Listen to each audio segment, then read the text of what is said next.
The first thing Draco Malfoy saw when he woke was the thread. It hovered just above his forearm, a slender ribbon of silver light, pulsing faintly like a living vein. It stretched across the room through the wall, vanishing into the corridor like a tether trailing into oblivion. He sat up sharply, heart hammering, and yanked his wand from beneath his pillow. "Lumos," he hissed, but the spell did nothing to dispel the thread. It remained, shimmering, unbothered, humming at a frequency just beneath hearing. He followed it with his eyes, tracing its path through Malfoy Manor's stone corridors, past ancestral portraits that scowled in their frames. The thread led out, through the gates, across the moor, and into the heart of London, ending, impossibly, at a narrow townhouse near the Ministry's research annex. Hermione Granger's door. He arrived at her doorstep that morning, still in his dressing robe, cloak flapping behind him like a wounded bat. She opened the door with a stack of ancient tomes in her arms and a quill stuck behind one ear. "Malfoy? What on earth?" "There's a thread," he said, breathless, shoving his wrist forward. "A silver one.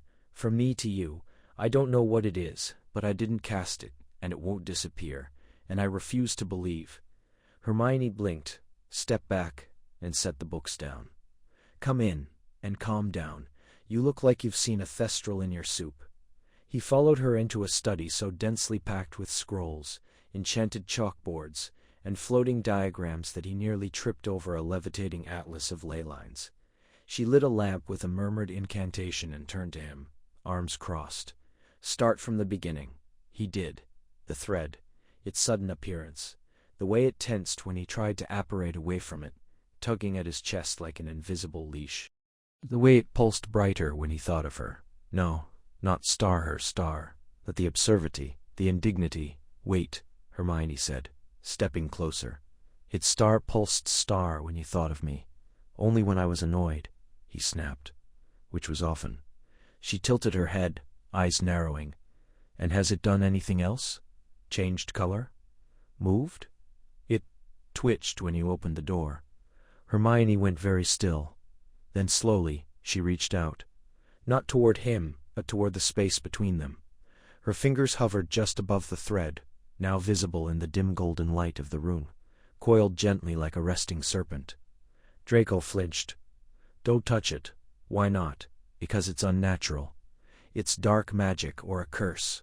It has to be. Or," she said, voice low, "it's something we don't understand. And that doesn't automatically make it dangerous." She turned away, strode to a bookshelf, and pulled out a massive leather-bound volume covered in silver constellations.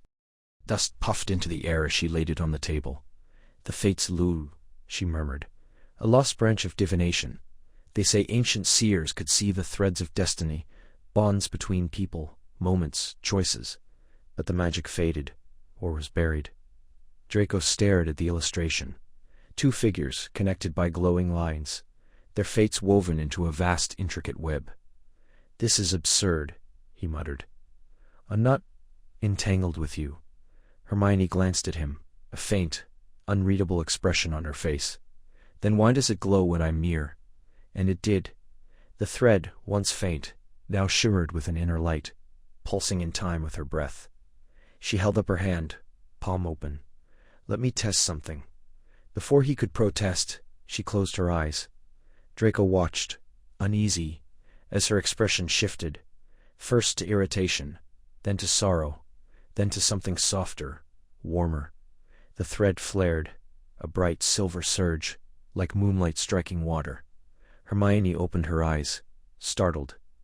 It reacted. "To my emotions? That's impossible. Is it? We've seen stranger things, Malfoy. Time-turners, Horcruxes, love potions that last a lifetime." She stepped closer. "What if this isn't a curse? What if it's real? What if it's fate?" He took a step back. "Fate doesn't bind me to star you, star." "Then why is it here?" she challenged. "Why now? People all over Europe are reporting them. Threads to strangers, to lovers, to enemies. Some say they lead to death, others to salvation." Draco looked at the thread again. It swayed gently, like it was listening.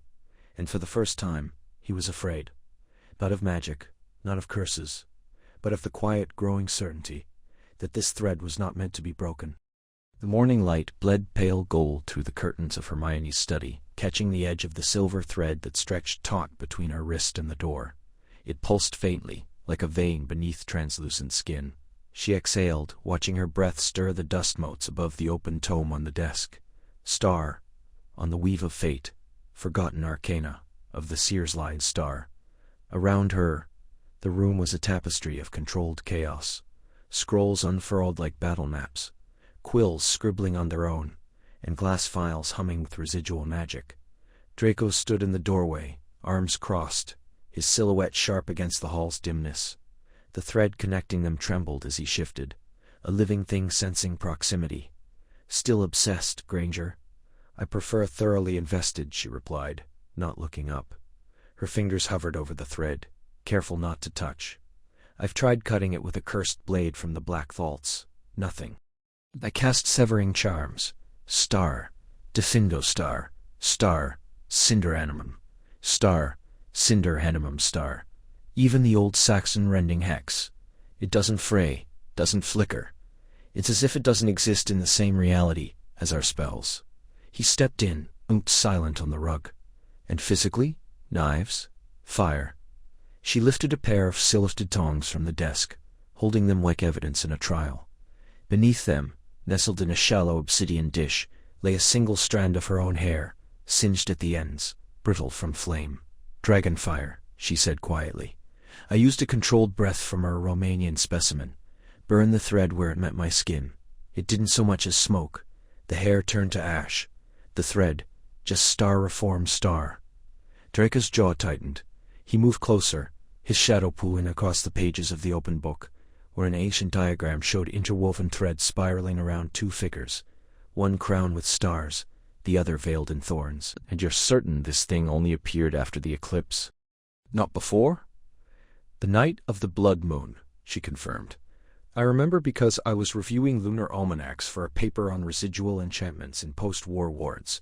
I woke up the next morning, and there it was, like a filament of starlight tied to my wrist." She glanced at him, her voice softening. "You saw it too, didn't you, the moment you looked at me?" He didn't answer at first. Instead, he reached out, slow, hesitant, his fingers stopping just short of the thread. It shimmered brighter at his nearness, humming now, a sound like distant harp strings vibrating in a sealed room. "It feels warm," he murmured, "not like magic, like breath on the back of your neck when you're not alone." Hermione swallowed. She had noticed that too, the way the thread seemed to respond, not just to proximity, but to emotion. When Draco was angry, it dimmed, pulsing in slow, wary beats. When she was anxious, it thrummed, almost urgent. And once yesterday, when he laughed, at her terrible pun about star.theory star, Theo had flared gold at its core, for half a hard beat. She cleared her throat. "I ran diagnostics all night. Charms to reveal hidden enchantments. Detection spells from the Department of Mystery's restricted archives. Nothing registers it as a curse. No dark intent. No compulsion. It doesn't force thoughts. Doesn't whisper. It just, star is star. And yet," and Draco said, stepping back, "it drags me here every morning like some enchanted lemming." He ran a hand through his hair, the thread between them stretching taut. "I tried apparating to Montenegro, got 3 steps into the plaza in Kotor, and star yanked star. Felt like my arm was caught in a portkey forged by a sadist." Hermione's lips twitched. "So the range is limited." "Limited?" "It snapped me back to my own drawing room so hard, I knocked over a Ming vase. Mother thought I'd been attacked." "And what did you tell her?" "That I'd misplaced my balance. Which," he added dryly, "is almost true. This thing pulls like a riptide when I try to ignore it." She turned to the desk, picking up a small crystal prism suspended on a silver chain. Glowed faintly blue in her palm. "I enchanted this to refract non-corporeal energies. When I hold it near the thread, it splits the light into 7 layers, each one a different aspect of fate magic. Binding, convergence, inevitability." Her voice dropped, "And one I can't identify. Something older. Not just destiny. Star-designed star. Likenchach. Stide. Name fake. Someone made this. "I think fate doesn't usually wear a name tag," she said, meeting his gaze. "And it certainly doesn't come with a return address. But this feels star place star. Like a signature stitched into the weave." Outside, the wind stirred the ivy, climbing the stone walls of her cottage, casting shafting shadows across the floor. The thread pulsed again, slower now, as if listening. Draco exhaled, long and low. "So what now? We find the wizard who knitted us together like a pair of cursed mittens." Hermione closed her fingers around the prism. "No, we find the loon." Rain lashed against the windows of Hermione Granger's flat, drumming a relentless rhythm against the glass, like impatient fingers. She stood barefoot on the wooden floor, a chipped mug of tea cooling in her hands, staring at the morning's copy of the Star, Daily Prophet Star, spread across her kitchen table. The ink had begun to smudge in the damp air, but the headline remained stark and unyielding. "Star, another wizard vanishes. Claims of silver threads before disappearance." Star. She read it again, slower this time, as if parsing each word might reveal a hidden clue. 3 cases now. 3 witches and wizards, none connected by blood, house, or known allegiance. Each last seen muttering about, shimmering lines only. They could see, threading from their chests to some unseen point in the distance. Then, silence. No bodies, no traces, just empty rooms and half-finished cups of coffee. Hermione exhaled, her breath fogging the window pane. Outside, Diagon Alley was half-shuttered, its usual bustle muted beneath the weight of the storm and the whispers spreading through the wizarding world. People were locking their doors earlier. Children were being kept indoors. Even owls seemed reluctant to fly. A sharp knock at the door made her flinch. She didn't need to ask who it was. Her thread had been pulsing faintly at her collarbone all morning, a soft, insistent warmth beneath her skin. It had grown stronger over the weeks, the silver filament stretching invisibly across London, tugging at her whenever he was near. She opened the door. Draco Malfoy stood in the rain, his pale hair darkened by droplets, his coat slick and heavy. He didn't look at her at first. His eyes were fixed on the thread that connected them, visible now only to the 2 of them, a glowing silver cord, taut and shimmering between their chests, swaying slightly in the wind like a plucked violin string. "It's happening," he said, his voice low. "They're not just seeing the threads. They're being star taken, star by them." Hermione stepped back, letting him in. He didn't shake the water from his coat, just stood there, dripping onto her rug, his jaw tight. "I spoke to someone at the ministry," he continued, "someone in Unspeakables. They've known about this for weeks. They're calling it the weaving, a resurgence of an old magic, one they thought was myth, but it's real, and it's star-active star." She folded her arms. "And why are you here, Draco? Because the thread pulled you? Or because you actually believe we can stop whatever's doing this?" He finally looked at her, his gray eyes sharp, stripped of their usual mockery. "Because the last man who vanished, he wasn't just any wizard. He was a Malfoy cousin. Distant, yes, but blood. And the night before he disappeared, he swore he saw two star threads. One leading to someone he loved, the other leading into the woods near his estate. Into the dark." Hermione's breath caught. "2 threads? That's not how it's supposed to work. We're only meant to have one fate, one bond." He stepped closer, the thread between them humming faintly. "Someone, or something, is star adding star to the pattern, rewriting it." She turned back to the window. The storm was thickening, clouds churning like ink in water. Somewhere out there, a thread was being pulled taut. Somewhere someone was being watched.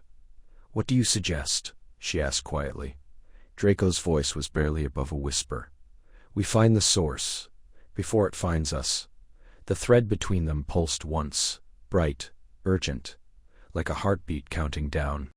The thread pulsed faintly in the dim light of the attic office, a silver filament stretching taut from Draco's left wrist to where Hermione stood across the cluttered room, her fingers brushing an ancient star chart pinned to the wall.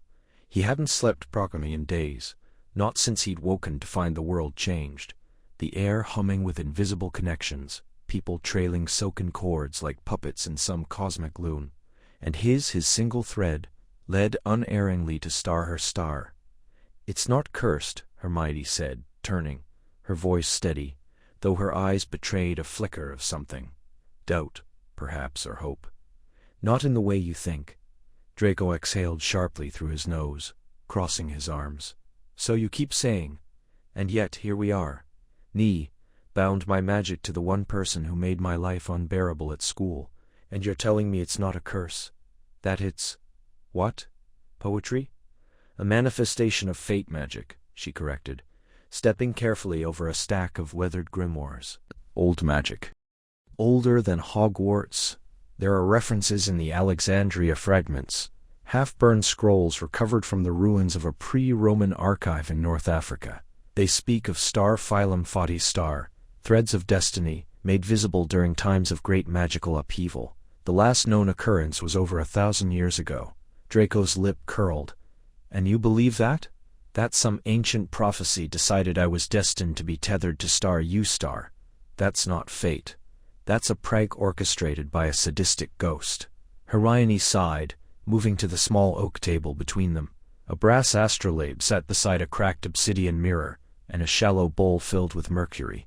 She dipped a fingertip into the liquid metal, then held it up. The thread between them trembled, then brightened, responding to the touch.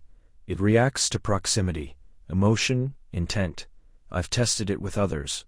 Ron has 3 threads, one to Harry, one to Ginny, and another to a shopkeeper in Diagon Alley he's never even met.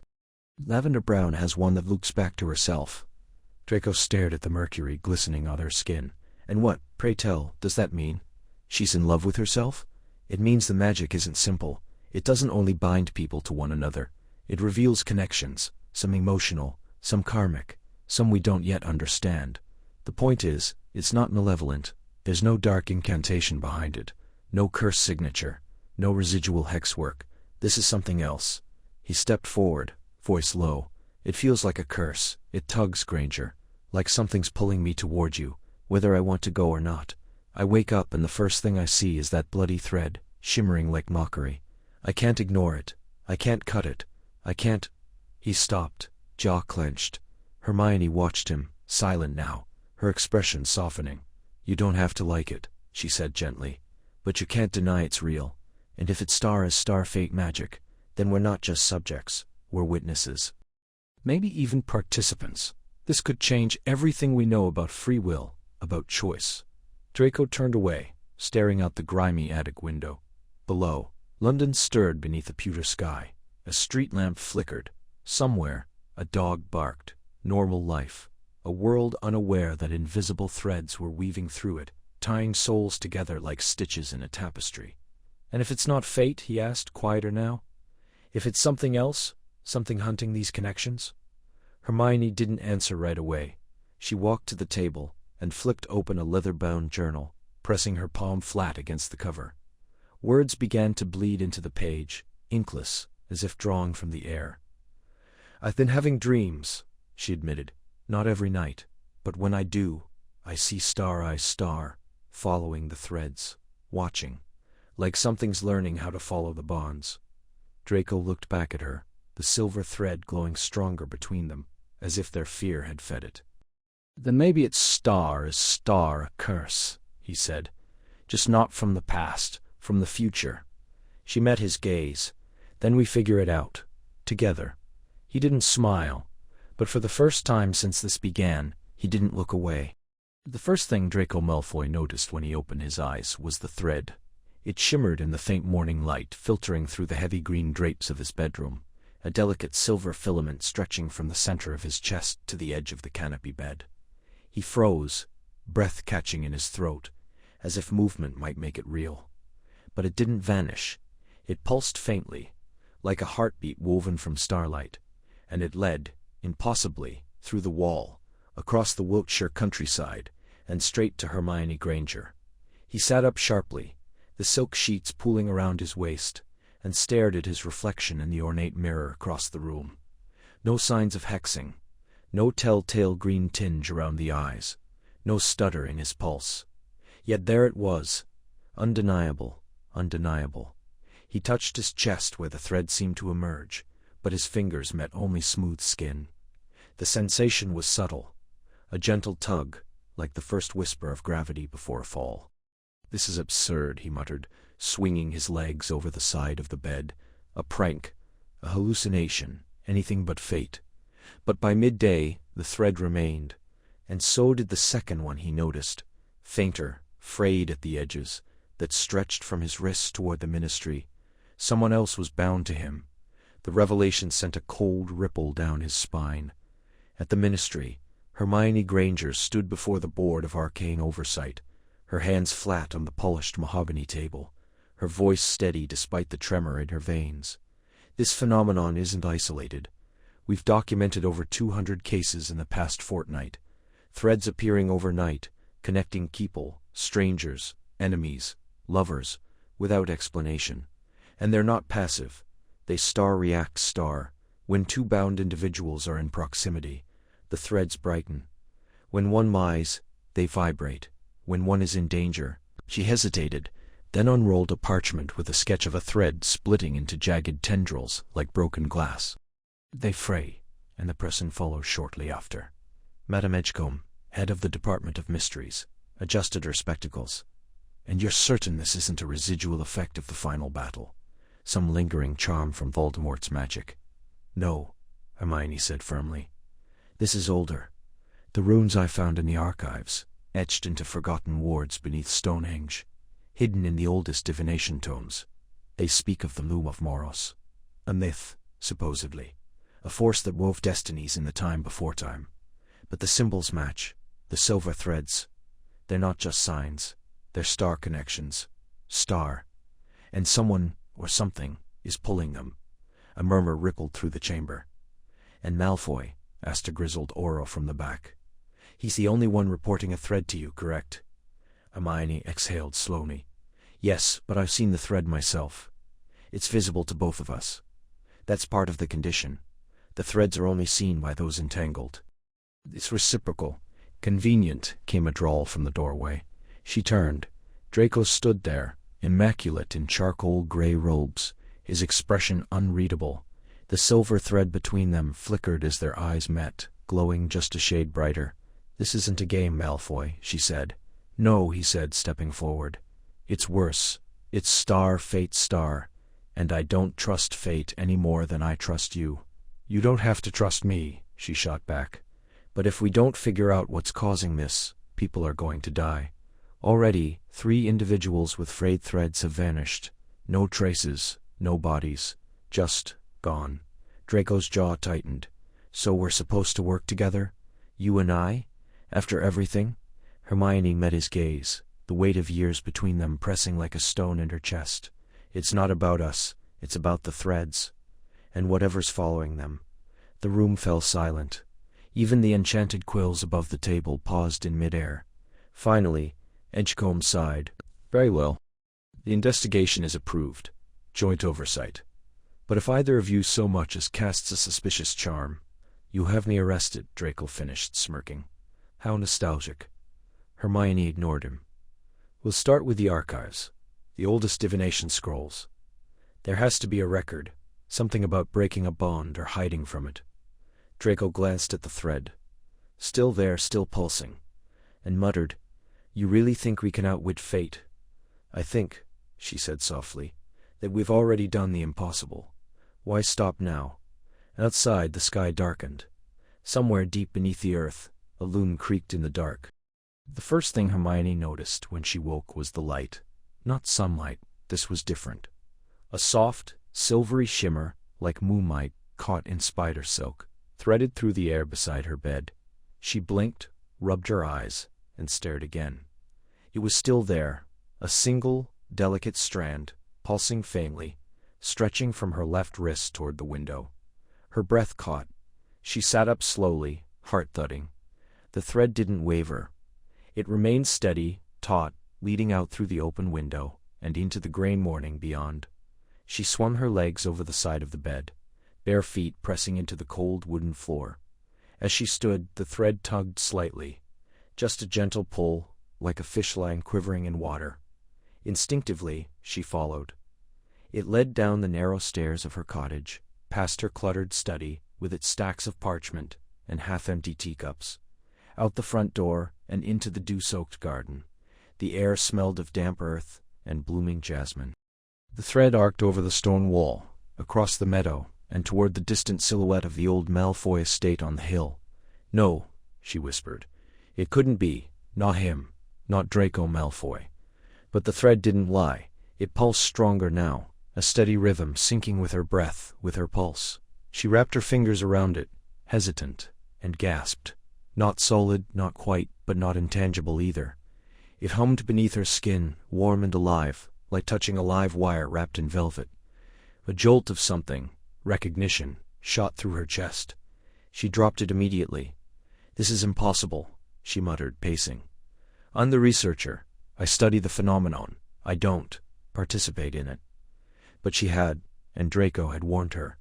He'd written 3 frantic letters in as many days, each more frantic than the last, insisting the thread was a curse, a trick, some ancient blood magic meant to humiliate him. She'd dismissed it, until now. She returned inside, locking the door behind her, as if that could stop fate. But the thread remained, coiled just above her wrist, glowing faintly in the dim light. She lit a candle, pulled out her journal, and began to write with trembling hands. Star subject. HG first. Visual confirmation of personal connection. Thread origin. Left wrist. Terminus. Unknown, but trajectory consistent with Malfoy manner.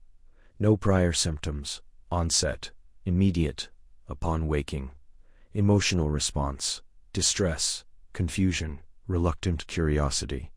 Star. She paused, and hovering. Curiosity. That was the dangerous part. Draco had claimed the thread linked him to her. She hadn't believed him. Now, she couldn't deny it. 2 threads. His, from him to her, hers from her to him, forming a loop, a bond. But what kind? She remembered the texts she'd been translating. The fragments from the Temple of Mora, the blind seers of the Black Coast. Star. When the veil frays, fate reveals itself in silver. But not all bonds are meant to be followed. Some are bait. Star. A chill crawled up her spine. She reached for her wand, murmured a locator charm. Not for Draco, never for Draco, but for anomalies. The air shimmered. 3 more silver threads flickered into view, thin and frayed, stretching in different directions. One toward the Ministry, one toward the ruins of Hogwarts, one faint, almost invisible, toward the Forbidden Forest. But none pulsed like the one tied to him. She exhaled slowly. This changes everything. Because if she could see threads now, others would too. And if Draco was right, and something was hunting those connected, then she wasn't just studying the phenomenon anymore. She was part of it. And worse, she was bound to him. Not by choice. Not by friendship, by fate.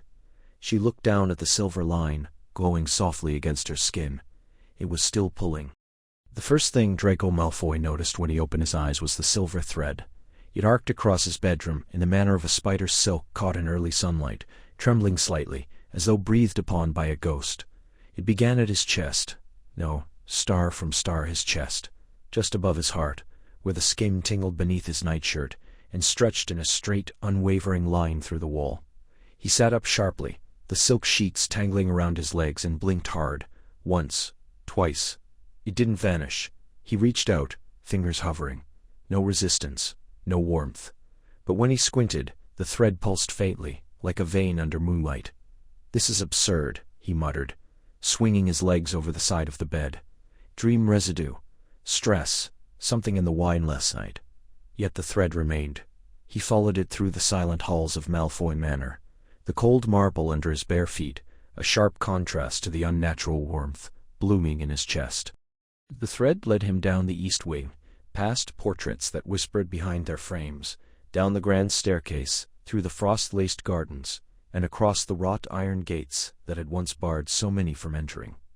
It didn't stop until he stood at the edge of the village of Wiltshire, where the cobblestone path curled into a modest row of cottages. There it plunged through a window of a stone house with ivy climbing its chimney. Granger's house. Draco took a step back, his breath catching in his throat. No, absolutely not. He turned on his heel, robes flaring, and dissipated with a crack that shattered the morning stillness. 3 hours later, he stormed into the Ministry of Magic, robes immaculate, jaw clenched. He bypassed the lifts and took the stairs 2 at a time to the Department of Mysteries. The unspeakables glanced up, startled, as he shoved open the door to research and containment of magical anomalies. Granger was at her desk, sleeves rolled up, ink smudged on her cheek, peering through a brass monocular and a floating orb of swirling light. She looked up. "Draco Malfoy, to what do I owe?" He grabbed her wrist. She gasped, not in pain but in shock, as her eyes followed the thread now connecting them, shimmering between their chests, like a taut violin string. It hadn't been there a second ago, but now it pulsed in time with their breaths. "You see it," he said, voice low. She swallowed. "Yes, that's impossible. Only I saw it before." Her voice steadied. "Not anymore. It appeared this morning, faint at first, then stronger. I thought I was mad." He dropped her wrist as if burned. "This is a curse, a spell. Someone's playing with us." She stood, closing the gap between them, or someone's not. He glared. "Don't start philosophizing, Granger. This is dark magic." "I know dark magic when I see it. And I know patterns," she said, stepping past him to a chalkboard covered in intersecting lines, symbols, and names. "For weeks people have been reporting silver threads, only visible to those connected, lovers, siblings, even enemies, but never to outside observers, never until now." Draco looked at the thread again. It didn't flicker, it didn't waver, it simply was star, solid, undeniable part of the air between them. "That means something changed," he said. She nodded. "It means the magic wants to be seen, or it wants a star to see it." A silence settled, thick with unspoken history. The war, the scars, the years of avoidance, and now this impossible luminous tether. Then Granger whispered, "Only the bound can see the threads, but now we can see each other's." Draco's stomach dropped. "That's not possible unless the bond is mutual," she finished. "Unless it was then to be seen." Outside, thunder rumbled, though the sky had been clear moments before. The orb on her desk dimmed, and deep in the archives beneath their feet, something ancient stirred, a whisper in dead languages, a pulse in the stone. The thread between them flared once, silver as a promise, or a warning. The first true cold of autumn bit through the windows of Hermione's study, rattling the glass as she turned another brittle page of the grimoire. Dust swirled in the weak afternoon light, catching in the silver thread that stretched taut between her chest and the armchair across the room, where Draco sat with one leg drawn up, his wand tapping restlessly against his knee. "This is insane," he muttered, eyes fixed on the thread as it pulsed faintly, like a vein beneath translucent skin. "It's been 2 weeks, and it's only getting stronger, thicker. It doesn't just point to you. Its star thrums, like it's alive." Hermione didn't look up. "It's not insane. It's magic we don't understand, and that usually means it's been forgotten, not invented." "Forgotten, or forbidden star," Draco corrected, his voice low. "There's a reason we don't see fate with our naked eyes, Granger. It's not natural." She finally glanced at him, her expression unyielding. "Either is resurrecting the Dark Lord, and yet, here we are."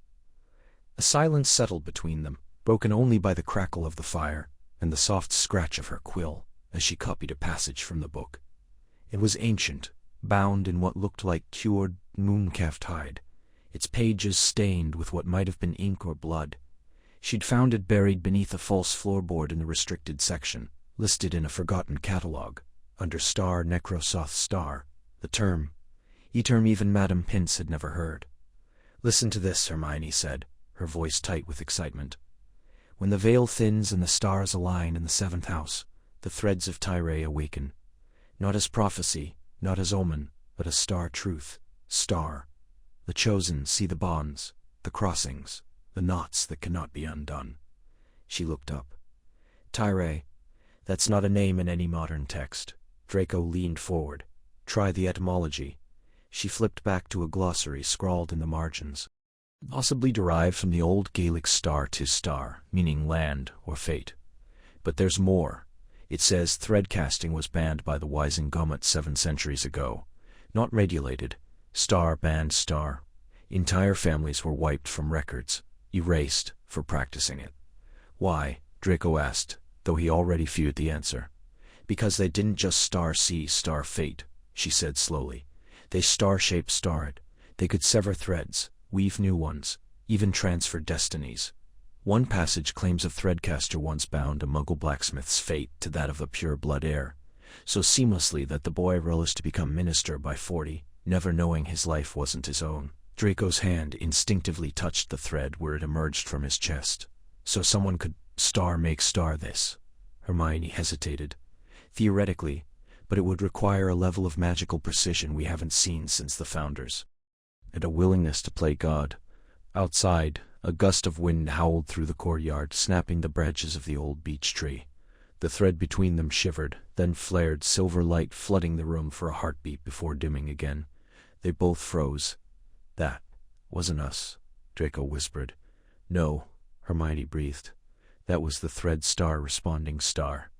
She turned back to the book, flipping frantically until she found a creased illustration, a web of glowing threads stretching between figures in hooded robes, their hands weaving in the air. Beneath it, a single line in faded script. Star the threadcasters did not merely read destiny, they were its loom. And then, at the bottom of the page, a warning, hastily scribbled as if added in panic. Star, beware, the hollow seer. He walks where threads converge, and he feeds on what they bind. Star. Draco stood, his voice sharp. We're not alone in this. Hermione closed the book slowly. No, and I think someone, or something, knows we're getting close. Maine tapped a slow rhythm against the high-arched windows of the Malfoy library, each drop sounding like a whispered secret against the glass. Draco stood with his back to the shelves, arms crossed, eyes fixed on the silver thread that stretched taut from his wrist to where Hermione sat, curled in a wingback chair, a stack of crumbling tomes balanced on her knees. It pulsed faintly, like a vein under moonlight, and he hated how it seemed to breathe in time with hers. It's not a curse, she said again, not looking up. Her fingers traced a faded illustration of two figures connected by a web of glowing lines. It's a remnant, something older than Hogwarts, older than the Ministry. They called it threadcasting. Draco scoffed. Threadcasting. Sounds like something a deranged seamstress invented. Hermione finally lifted her gaze. It was a branch of high divination practiced by the old bloodlines, Malfoys, Black, Lestrange, Greengrass. They used it to see bonds before they formed. To manipulate them. She turned the page carefully, the parchment crackling like dry leaves. Marriages were arranged not by love, but by thread strength. Wars were started when a rival family severed a bond deemed too powerful. A cold ripple passed through Draco's chest. And no one wrote about this? Because it was erased, she said. After the last great thread war, when the Selwyns tried to bind every pure-blood heir into one bloodline, the Ministry buried the records. Wand lore, potioncraft, even the art of reading the stars, but threadcasting was too dangerous. It didn't just predict fate, it shaped it. He flexed his fingers, watching the thread shimmer in response. It tugged, subtle but insistent, like a compass needle pointing true north. So you're saying my ancestors were weaving love like puppeteers? Not just love, she murmured. Loyalty, obedience, even hatred. A skilled threadcaster could twist a bond until it snapped or warped into something else entirely. Outside, thunder grumbled low, and the candles flickered. A draft slipped under the door, carrying the scent of wet stone and old paper. Hermione reached for another book, one bound in dark leather, its spine cracked, the title worn away. She opened it with reverence, and Draco leaned in despite himself. The pages were filled with intricate diagrams, constellations of threads spiraling between names, dates, locations, blood oaths inscribed in silver ink, handwritten notes in a tight looping script, Malfoy script, he realized with a jolt. This belonged to Arcturus Malfoy, she said softly. He was one of the last known threadcasters. He didn't just read the threads, he could pull them, redirect them. The Ministry executed him for bewitching the Pruitt heir into betraying his family. Draco swallowed. And they think I'm him reborn? No, Hermione said, turning to meet his eyes. "But the gift, whatever it is, has reawakened, and it's choosing who it appears to." Silence settled between them, thick and humming. The thread between their wrists glowed brighter, as if stirred by the weight of the words. Draco looked down at it, really looked, not with disgust, but with something like fear. What if it wasn't mocking him? What if it was trying to tell him something? "Why me?" he asked, voice low. "Why you?" Hermione hesitated. "Some bonds are old. Older than we are. Older than the war. Maybe they never really broke. Maybe they were just waiting." A floorboard creaked in the hall. Both of them rose. The thread thrummed, suddenly hot. Hermione snapped the book shut, but not before Draco caught a glimpse of a name scrawled in the margin. Star. Hermione J. Granger star. Linked by a thick braided thread to star Draco L. Malfoy star, and branching off into others, fainter, frayed, and beneath it, in ink that looked suspiciously fresh, Star. They are watching the tangles. Star. The air in the Ministry's Department of Mysteries hung thick and still, the kind of silence that pressed against the eardrums like a weight. Draco Malfoy stood just inside the threshold of the restricted archive, his breath shallow, his fingers twitching at his sides. Before him, etched into the stone floor like veins of molten metal, were the remnants of something impossible. Silver threads, once glowing, now dull and frayed, radiated outward from a central point, their ends singed black, as if burned through by something too hot to see. In the center, where a body should have been, there was nothing. No blood, no fabric, not even dust, only the smell of ozone and old magic. Hermione Granger crouched near the epicenter, her wand tip emitting a soft blue light as she traced the scorched lines. Her brow was furrowed, lips moving silently, as she whispered incantations under her breath. She hadn't looked at Draco since they arrived. Not that he blamed her. He still didn't know how he'd ended up here, summoned by a cold-eyed Auror, who'd said, "Only you're on the list. Come now." The list. The word sent a shiver down his spine, a growing roster of people who could see the threads, those marked by fate. And now, someone on that list was gone. "Reginald Greengrass," Hermione said finally, rising to her feet.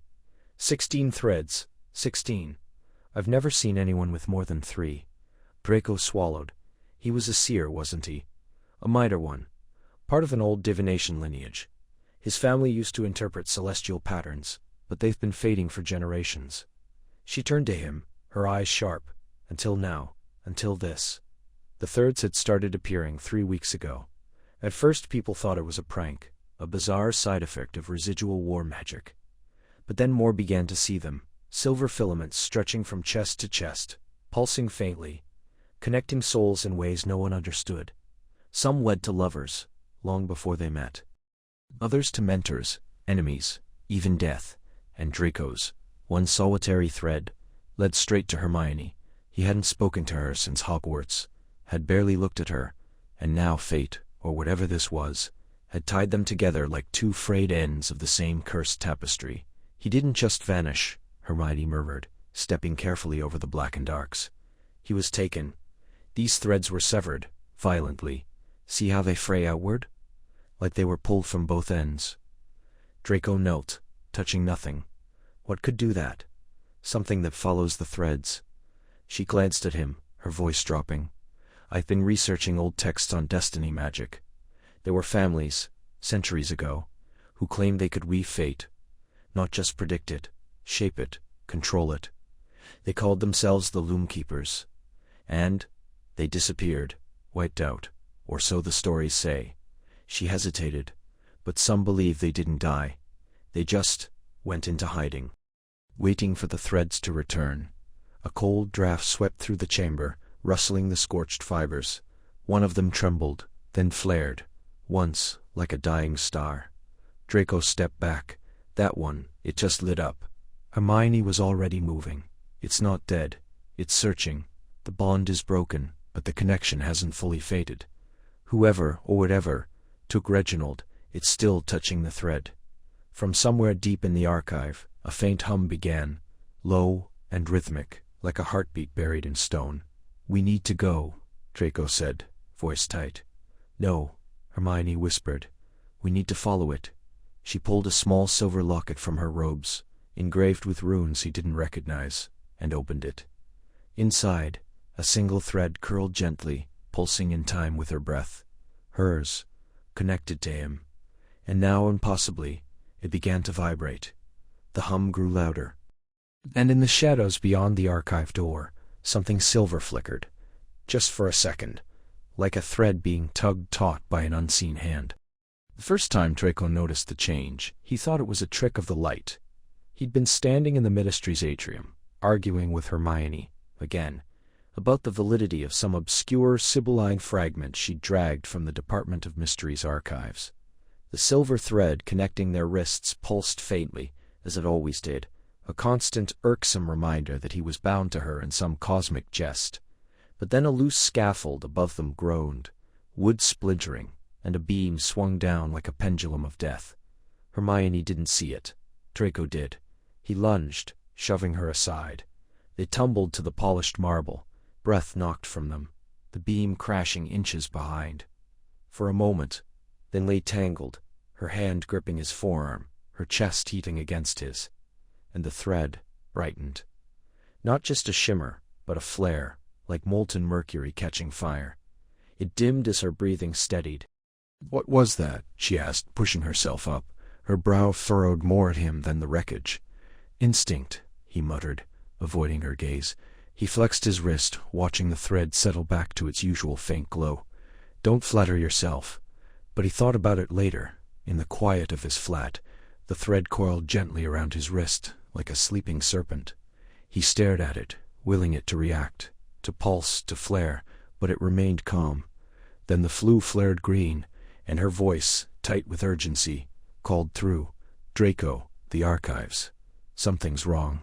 He apparated to the designated safe point outside the restricted wing, wand drawn. Smoke curled from beneath the door, acrid and unnatural, black, oily tendrils that clung to the stone. Inside, Hermione was backed against a shelf, her wand raised, eyes wide. A shifting shell, formless and hungry, slithered across the floor toward her, drawn, Draco realized with a chill, to the thread. He stepped forward, and the shadow recoiled, hissing like steam on ice. The thread between them flared again, blindingly bright this time, casting sharp silver light across the scorched tones and cracked stone. The creature shrieked, retreating into the cracks in the wall. Hermione sagged against the shelf. "It was following the thread," she whispered. "It could star it." Draco exhaled, his own pulse hammering. "And it didn't like mine." They sat in silence afterward in her office, tea cooling between them. Rain tapped against the high windows, the only sound in the hollow quiet. She studied the thread now, turning her wrist slowly. "It's not just visibility," she said. "It's a response. To emotion, to proximity, to connection." "Don't get sentimental," he said, but there was less bite than usual. "It's data, Draco. We're living data." She reached across the table, not touching him, but close enough that the thread between them tightened, humming faintly. "When you pushed me out of the way, it brightened, and when that shadow moved toward you," he added, "it flared like a beacon." She looked at him then, really looked, brown eyes searching his, not with pity, not with the old schoolyard disdain, but something quieter, something like understanding. "You didn't have to save me." "No," he said, "but the thread did." A laugh escaped her, soft and unexpected. "So now fate is your excuse. Better than honesty." The room warmed, or maybe it was just the tea, or the way the thread curled between them like a shared breath. Outside, the storm passed, and for the first time since the thread appeared, Draco didn't feel its pull as a chain, but as something else, something that, in the dim lamplight, almost felt like warmth. Rain lashed against the high windows of Hermione's study, the kind of storm that made the old Ministry archives tremble in their foundations. She sat cross-legged on the floor, a circle of chalk drawn in precise sigils around her, a silver thread stretching taut from her left wrist to the far corner of the room, where Draco stood with his arms folded and a scowl carved into his sharp features. "It's not moving," he said, voice tight. "It hasn't moved in 10 minutes. You've poked it, whispered at it, written half of Star Hogwarts, a history star in Aramaic around it. What now?" Hermione exhaled slowly, watching the thread. It pulsed faintly, like a vein beneath translucent skin, responding not to the runes but to something else. "It's not distance that affects it," she murmured. "It's emotion." Draco scoffed. "Oh, brilliant. So what? We just feel harder and it'll do tricks." "No," she said, turning to face him. "Not just any emotion. It tightens when I'm anxious, when I'm angry. But when I'm calm, it goes slack, almost invisible. And you're telling me you've been anxious around me? Shocking." She ignored the jab. "It's not just me. Watch." She closed her eyes and thought of Ron, warm laughter over chest, the safety of his hand in hers. The thread dimmed, its silver glow fading like embers, cooling. Then she thought of Harry, of the war, of standing in the Chamber of Secrets as the basilisk's shadow fell over her. Fear, sharp and cold. The thread jerked snapping taut like a plucked wire, its light flaring so bright. Draco took a step back. "Merlin's beard. It responds to intensity," she said, eyes still closed. "But not just mine. It senses both ends." Draco hesitated. "You want me to feel something? I want to see what happens when you do." He stared at her, then at the thread, which now hung loosely, almost apologetically between them. With obvious reluctance, he closed his eyes. Hermione watched. Nothing. Then, a flicker. The thread trembled. She felt it, a strange tug at her wrist, like a pulse echoing through bone. Draco's jaw twitched. His breath came slower. She wondered what he was thinking. His father's trial? The manor? The dark marks on the walls? Or something quieter? Standing alone in the great hall after the battle, no one looking at him, no one speaking.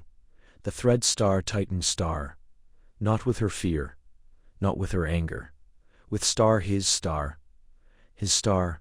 Her breath caught. "Draco." He opened his eyes, wary. "What?" It reacted. "To you. That's impossible. I didn't." He stopped. Swallowed. "I wasn't thinking of anything important." "Maybe that's the point," she said softly. "It's not about what we think. It's about what we feel. A silence settled between them, thick as the storm outside. The thread glimmered. Steady now, neither taut nor slack. Then Hermione stepped forward, closing half the distance. The thread pulled gently, not resisting, but aware. One much. Draco stiffened. "Don't. Why not? What are you afraid of?" "I'm not afraid. I just don't like being poked like a test subject in one of your experiments." "You're afraid it means something," she said. "That it's not a curse, that it's real." He looked away. "You don't know what it means." "No," she admitted. "But I'm starting to think it changes with us. Not just time. Not just magic. Us." A wind rattled the window pane. The thread pulsed once, soft, warm, like a heartbeat shared. Draco didn't move, but he didn't pull away either. And for the first time, the silver light didn't feel like a chain. Rain tapped against the glass of the enchanted carriage, like impatient fingers. A steady rhythm that matched the unease coiling in Draco's chest. The thread, silver and unyielding, pulsed faintly between his wrist and the locket Hermione wore beneath her cloak. It had grown thicker over the past fortnight, shimmering with an almost sentient glow, especially when they were near each other.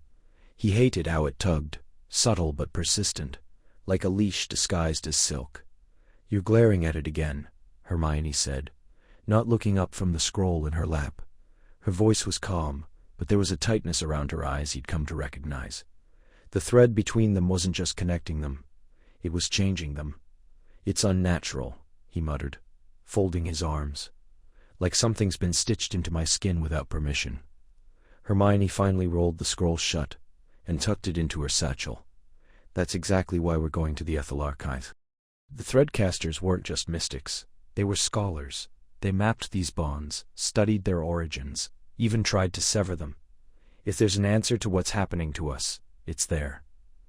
Draco exhaled sharply through his nose. "And if what we find says this is permanent, that we're bound?" She hesitated. "Then we learn to live with it. Or we find a way to break it. But ignorance isn't safer, Draco. Not when people are disappearing. Not when the threads are being hunted. He looked away, out at the grey expanse of moorland rushing past. The news had been grim. 3 more cases in as many weeks. Wizards and witches found lifeless, their silver threads severed cleanly, as if cut by an invisible blade. No wounds, no magic residue. Just silence, and the faint scent of burnt ozone. The carriage descended through a veil of mist, revealing the archive. A spiraling tower of black stone, half buried in the hillside, its windows glowing with a soft amber light. The ancient runes flickered along its base, shifting like living script. Hermione stepped out first, her boots crunching on the frost-laced gravel. Draco followed, robes pulled tight against the biting wind. Ethel was founded before Hogwarts, she said, leading the way up the narrow path. The Threadcasters were advisors to kings, seers who could read the weave of fate. But their power, it frightened people. When they tried to regulate destiny, to prevent wars by altering bonds, they were branded heretics. And destroyed, Draco finished, eyeing the crumbling statues flanking the entrance. Tall, robed figures with hands outstretched, silver threads carved into the stone between them. Not all of them, Hermione said softly. Some escaped, some hid what they knew. Inside, the air was thick with dust and the scent of old parchment. Towers of scrolls and leather-bound tomes lined the walls, lit by hovering orbs of pale light. A single figure stood at a central pedestal, an elderly witch with milky eyes and fingers stained with ink. "You've come with threads entangled," she said, voice like dry leaves. "I felt the pull when you crossed the threshold." Hermione bowed slightly. "We seek knowledge about the bonds, the severing, and what follows them." The witch tilted her head. "Many come for answer. Few are ready to hear them. The threads are not mere signs, child. They are invitations. And something has begun to accept." Draco's pulse quickened. "What kind of something?" The witch turned her sightless gaze toward him. "The Unraveler. A shadow that walks the edges of fate, feeding on broken bronze. It was imprisoned long ago, sealed beneath the weight of unbroken threads. But now the threads are being cut, and it stirs." Hermione reached for Draco's hand without thinking. The thread between them flared, bright and warm. The witch smiled faintly. "Ah, you are not just seekers. You are anchors. If the Unraveler rises, it will come for you first. Because your bond. It resists. It grows stronger. That makes you dangerous to it." Draco looked down at their joined hands, then at the glowing thread. For the first time, it didn't feel like a curse. It felt like a warning. Candlelight flickered across the brittle parchment, casting long, wavering shadows over the table like grasping fingers. Hermione's breath caught as she traced the faded ink with a trembling fingertip. Across from her, Draco leaned forward, his silver eyes narrowed, his own thread, thin, taut, and shimmering like molten mercury, pulsing faintly where it stretched between them. It had grown stronger over the past fortnight, no longer a mere strand but something thicker, resistant to every severing charm, every ward they'd tried. "This can't be coincidence," Hermione whispered, her voice barely louder than the rustle of parchment. "They called them thread-bearers, not seers, not oracles, bearers, as if the threads were a burden." Draco exhaled sharply. "A burden? That's rich. I've woken every morning for 3 weeks seeing that damnable thing leading straight to you. If this is a burden, I'd call it a curse, with particularly cruel timing." She ignored the jab, too focused on the crumbling manuscript before her. It was written in an archaic blend of Latin and Old English, layered with glyphs that pulsed faintly under enchanted light. The archive of forgotten arts beneath the ministry had taken 5 days to locate, buried deliberately beneath records of failed potions and obsolete tracking spells. Someone had wanted this hidden. "The Weaver," she read aloud, "did not create the threads. It followed them." Draco's jaw tightened. "Followed them?" "Like a predator traces scent," she said, flipping the page with gloved hands. The parchment crumbled at the edges. It hunted the thread-bearers, not because they were dangerous, but because they were visible. The threads acted as beacons. Only those bound by fate could see them. Only those bound by fate could be found. A cold silence settled between them. The thread between them gave a sudden, sharp throb, as if reacting. "That's why we see them," Draco murmured. "Not because we're cursed. Because we're marked. Hermione's pulse quickened. And if the weaver is real, if it's returned, it won't stop at one pair. It will follow every thread it can find. She turned to a new page, where a list was inscribed in careful script. Names. Dozens of them. Some smudged beyond reading. Others startlingly clear. Alara Vane, she read. Bound to Elias Thorne. Thread manifested on the eve of their wedding. Both vanished within the week. Draco leaned closer. Thorne. That name's in my mother's old lineage book. A minor noble line. Wiped out during the plague years. They weren't wiped out, Hermione said, voice low. They were taken. She moved down the list. Cassian and Lysa Duval. Seen walking into the mist near Dartmoor. No bodies, no struggle. Just gone. And this symbol, she pointed to a jagged ruin beside each name, one she'd seen before in fragmented prophecies. It's a ward, meant to disrupt the thread, but it didn't work. Look, each name has a mark beside it, a single slash. Like a tally. Draco's hand hovered over the parchment, then stilled. It's counting them. Hermione nodded. The weaver didn't just hunt. It kept score. A gust of wind rattled the iron-barred window high above, though the chamber was deep underground. The candles dipped. Shadows lunged. And then, faint, but unmistakable, the thread between them pulsed again, brighter this time, almost vibrating. A soft chime echoed in the air, like glass struck by a feather. Draco pulled back instinctively. Did you feel that? Hermione didn't answer. Her eyes were locked on the far wall, where dust swilled in the candlelight, forming a momentary shape, a long spindled silhouette, hunched with too many fingers. It vanished in a blink, but the chill remained. This isn't just history, she whispered. It's a warning. Draco stared at their thread, then at the list of names. Doomed, forgotten, erased. Then we're not the first, he said quietly. And if we're not careful, he didn't finish. But the unspoken hum between them, colder than the stone walls. We won't be the last. Rain tapped a steady rhythm against the conservatory windows, blurring the edges of the garden beyond into smudges of green and gray. Inside, the air was thick with the scent of bergamot and damp parchment. Hermione sat cross-legged on the chintz sofa, a stack of crumbling tomes balanced on her knees, her fingers tracing lines of archaic script under the soft glow of a hovering Lumos charm. Across from her, Draco stood with his back to the room, staring out at the storm as though it might offer him answers. The thread between them pulsed faintly, a silver filament stretching taut from his wrist to hers, humming just below the threshold of sound. It had been 3 weeks since it first appeared, and still, neither of them had spoken its noun aloud since the night they'd confirmed it wasn't a curse, just something older, stranger, and far less merciful. You could sit, you know, Hermione said without looking up. You've been pacing like a caged thestral since dinner. I'm not pacing, Draco replied, though he shifted his weight from one foot to the other.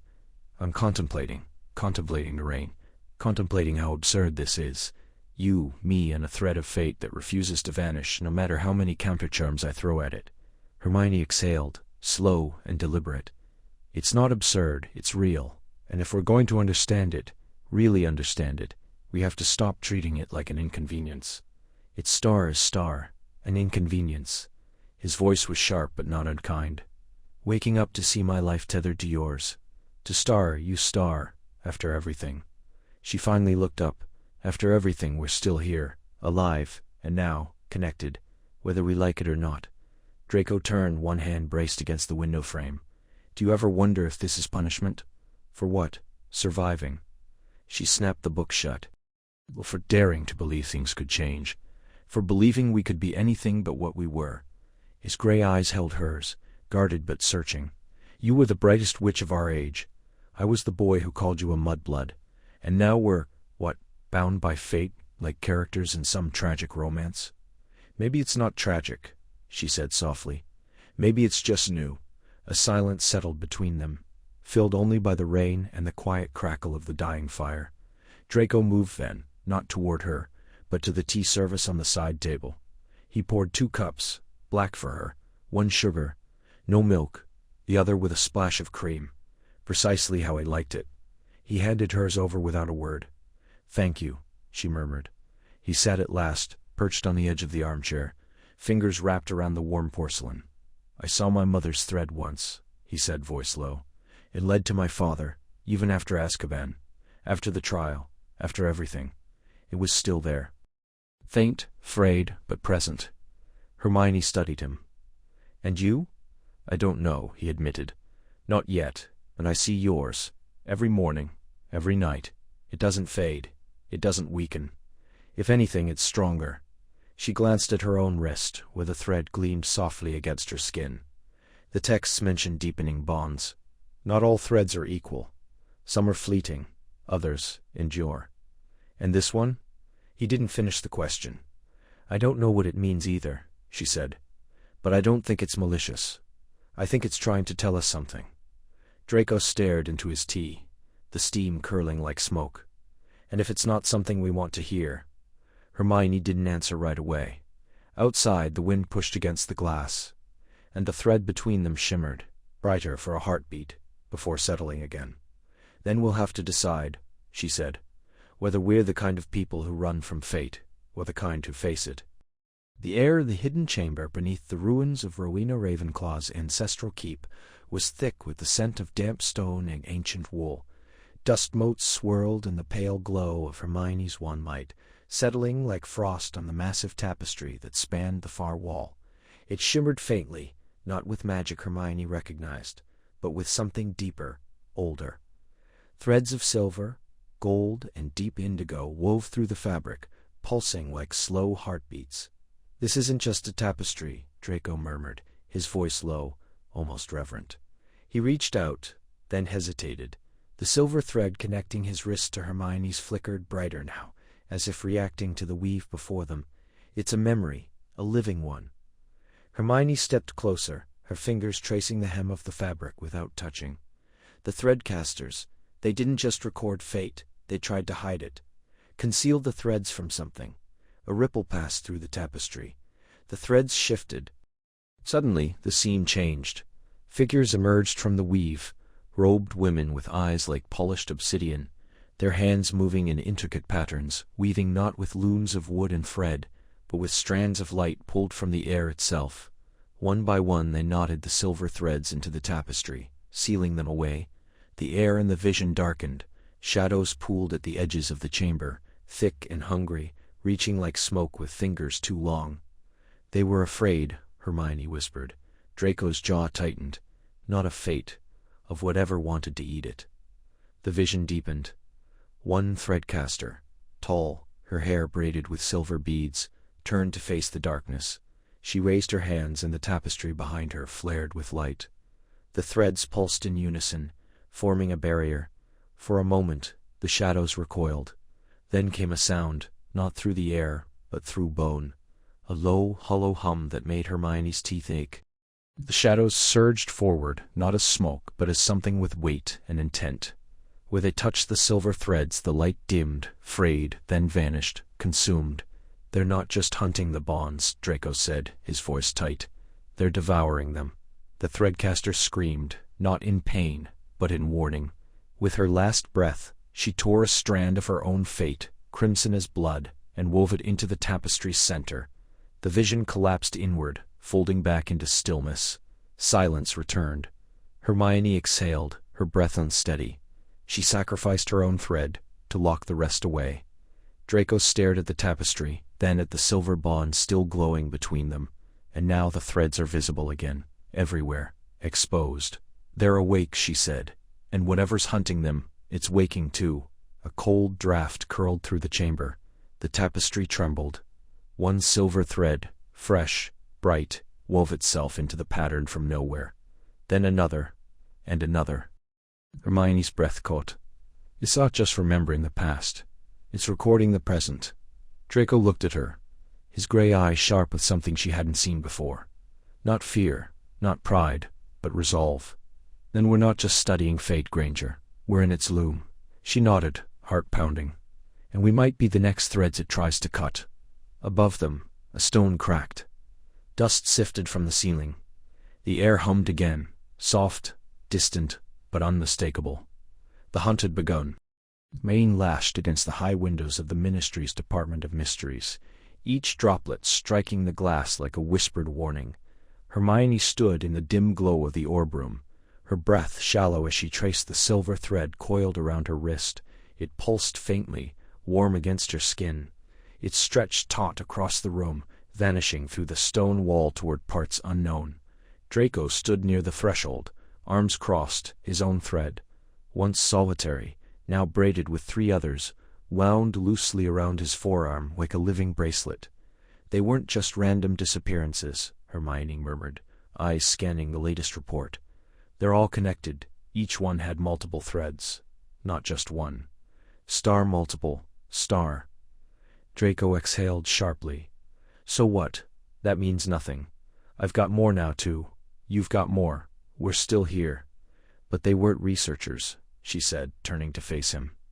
They weren't tracking this. They didn't even know about the threads until it was too late. A silence settled between them, broken only by the distant hum of the prophecy archive. Outside, thunder rolled across London like a drumbeat.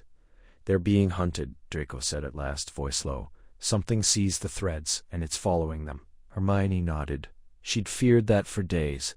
The pattern was undeniable now. 6 wizards gone in 2 weeks, all from different regions, different backgrounds, but each with an unusual number of visible fate threads. Some had as many as 7. One, a healer from Hogsmeade, had been found with her thread star severed star, the silver strand frayed at the end, like burnt silk. The Aurors had called it a curse residue. Hermione knew better. She reached into her satchel and pulled out a thin leather-bound journal, ancient, its pages brittle. It had taken her 3 sleepless nights to translate the cipher, but the truth was there, written in the hand of a long-forgotten seer from the House of Thorn. "Listen to this," she said, flipping to a marked passage. "The star when the veil thins and the silver weave is bared, the hollow ones rise. They walk unseen, drawn to the tangle of destinies, feeding on the unguarded bonds. For where fate is revealed, it may also be devoured." Star, Draco frowned. Hollow ones? That's what the Thorn texts call them, not ghosts, not dementors. Something older. They exist between worlds, drawn to strong magical connections, especially fate threads. More threads a person has, the brighter they shine to these things. He looked down at his own arm, the silver strands glinting in the low light. Brilliant. So the more people you're bound to, the more you're on the menu. It's worse, she said. The threads aren't just revealing fate. They're star-amplifying it, pulling people closer, strengthening bonds that might have taken years, decades, to form. And every time a bond deepens, the thread glows brighter. That's what they're drawn to. Star. Intensity. Star, a cold pause. "So what do we do?" Draco asked, uncharacteristically quiet. "Cut the threads." Hermione hesitated. She had tried. A week ago, desperate, she'd used a banishing charm on her own thread, the one tied to Draco. The moment she cast it, pain lanced through her chest like a knife. The thread dimmed, but only for a moment. Then it flared back, thicker, star hotter star. And a second thread sparked to life between them, thinner, but pulsing with urgency. "They can't be broken," she whispered. "Not without consequence. And if we try to hide, the hollow ones might still find us. And especially now." "Especially now," Draco echoed. She met his gaze. "Because the threads are multiplying, faster. And not just to people we know. Last night, I saw a new one, from me, to someone I've never met." Draco's jaw tightened. "We're running out of time." Outside, the storm broke. Somewhere in the darkened corridors, a light flickered and died. The library at the Department of Mysteries was silent save for the low hum of enchanted glass orbs and the occasional rustle of parchment. Hermione sat hunched over a stack of ancient tomes, her fingers tracing faded ink with the precision born of obsession. The candlelight flickered across her face, casting shadows beneath her eyes. She hadn't slept properly in days. Across the table, Draco stood with his back to her, staring at the single silver thread that stretched from his wrist to hers. It shimmered faintly, like moonlight on water, taut and unbroken. "It's stronger tonight," he murmured, not turning. "I can feel it like a pulse." Hermione exhaled slowly. "I've been reviewing reports from other affected individuals, those with multiple threads, 3, 4, even 5. They've vanished. Not just gone into hiding. Vanished. No traces. No magical residue, just gone. Draco finally turned, his face pale. You think it's connected? I starred. Oh, star it is. She pushed a parchment toward him. Look, all of them had more than one thread, and the more connections, the brighter the threads. The louder they hum in the presence of others like us. There's a pattern, not just in the disappearances. There's a rhythm to it. Every 7 days, someone vanishes. Always at night, always during a waning moon. He stepped closer, his boots silent on the stone floor. And what about us? We're still here. Because we only have one thread, so far. She looked up at him, her eyes dark, with something he couldn't name. But it's deepening, Draco. Can't you feel it? It's not just visibility anymore. It tugs. It's star pulls star. And when you're near, I dream of you. Not memories. Things that haven't happened. Places I've never been. He stiffened.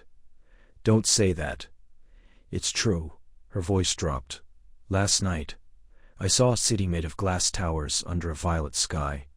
You were there. We were running. And something was behind us. Something that didn't cast a shadow. It followed the threads, Draco. Its star feeds star on them. A cold silence settled between them. The thread between their wrists pulsed, brighter for a moment, then dimmed. This isn't just about fate, she whispered. It's about star baits star. The stronger the bond, the brighter the thread, the more visible we become. It's not coincidence that no one with multiple threads has survived. They're being hunted, and whatever it is, it's learning. Draco ran a hand through his hair, agitated. So what do we do? Cut the thread? I've tried. Spells don't touch it. Fire doesn't burn it. It's not magic as we know it. No, she said. It's older. I found a reference in a Sibylline scroll, pre-Goblin Wars. It speaks of the star luminary star. The weavers of destiny. They didn't predict the future. They star-wove star it. Threads like these, silver, unbreakable, were how they bound souls together. But the magic required sacrifice. Balance. One thread, one life given. 2 threads, 2 lives owed. The more you wear, the more you owe to the weave. He stared at her. You're saying the disappearances aren't random. They're star payment star. I'm saying that magic like this doesn't exist without consequence. And whatever's coming, it's come before. The scroll mentions a hungerer, a creature born from the threads themselves. It walks the edges of fate, hunting those who carry too much light. Draco looked down at the thread again. For the first time, it didn't disgust him. Its star ached star, like a wound that had always been there, only now he could feel it. And us? He asked quietly. One thread, one bond. What do we owe? Hermione didn't answer right away. When she did, her voice was barely a whisper. Maybe not today, but if this thread grows, if it changes, we might not get to choose. Rain lashed against the high-arched windows of the abandoned seer's chamber, the kind of storm that felt deliberate, as if the sky itself recoiled from what they were about to do. Hermione stood barefoot on the cracked marble sigil, her hair clinging to her dag neck, fingers tracing the final arc of the incantation Draco had found buried in a black family grimoire. The thread, silver, unbreakable, stretching taut between their chests, trembled like a plucked wire. This is the last time I let you talk me into something from a cursed tome, Draco muttered, pacing the edge of the circle. His wand was out, eyes scanning the shadows pooling in the corners where the candlelight refused to reach. You know what my family used rituals like this for, don't you? Control, manipulation, not star research star. And you think I don't know that? Hermione snapped, voice tight. But this is the only lead we have. The Threadcaster's mark. It's reacting to proximity, to emotional resonance. If we want to understand what's happening to us, to star everyone's star seeing these threads, we need data. He scoffed. Data. You're standing in a ritual circle drawn in powdered moonstone and bloodroot, about to commune with some ancient fate magic, and you're calling it Star Data Collection Star. She didn't answer. Her hands began to glow, the sigil beneath her flaring to life in jagged pulses of light. The air thickened, charged with the scent of ozone and old incense. The thread connecting them shivered, then star pulled star, tugging at something deep in Draco's chest, like a hook behind his ribs. Then the chanting began, not from Hermione but from the walls, from the stones themselves. A whisper in a language that slithered between meaning and madness. Shadows deepened. The candles guttered out one by one. "Hermione," Draco said, sharper now. "That wasn't in the incantation." "I didn't do that," she whispered, arms raised, eyes wide with fear and fascination. "It's star answering star." The sigil ignited in a blinding flash. A wind howled through the chamber, though no door was open. Hermione cried out as the thread between them suddenly star yanked star, dragging him sword. Drago forward. Draco lunged, catching her before she collapsed, but the moment he touched her, the vision hit. They were not in the chamber anymore. They stood in a garden of silver trees, branches woven with threads like constellations. People moved between them, faces blurred, robes of forgotten houses, but all bound, everyone, by threads that pulsed with light. Some glowed warm gold, others flickered black at the edges, and among them something moved, tall, faceless, wrapped in shifting veils, reaching out with long fingers to pluck star at the threads. Where it touched, the people screamed silently, their bonds snapping like overtuned strings. Draco gasped, wrenching back, but the vision clung. He saw himself, younger, standing at the edge of the garden, a single silver thread leading to a girl with wild brown hair. And then he saw Hermione, older, standing alone in ruins, the thread between them frayed, nearly broken, and the veiled figure approaching. "No," he breathed. The chamber snapped back into focus with a crack of thunder. Hermione was on her knees, trembling, tears cutting tracks through the dust on her face. Draco was beside her, one arm around her shoulders, the other clutching his chest where the thread had burned. "It's real," she whispered. "It's not just magic. It's star-alive star. It sees us."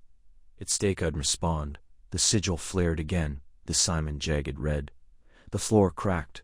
From the fissures, tendrils of shadow coiled upward, grasping. "Get up," Draco hissed, hauling her to her feet. Now, he pulled her back, shielding her with his body as the shadows lashed out. One wrapped around his wrist. He slashed at it with his wand, shouting a severing charm.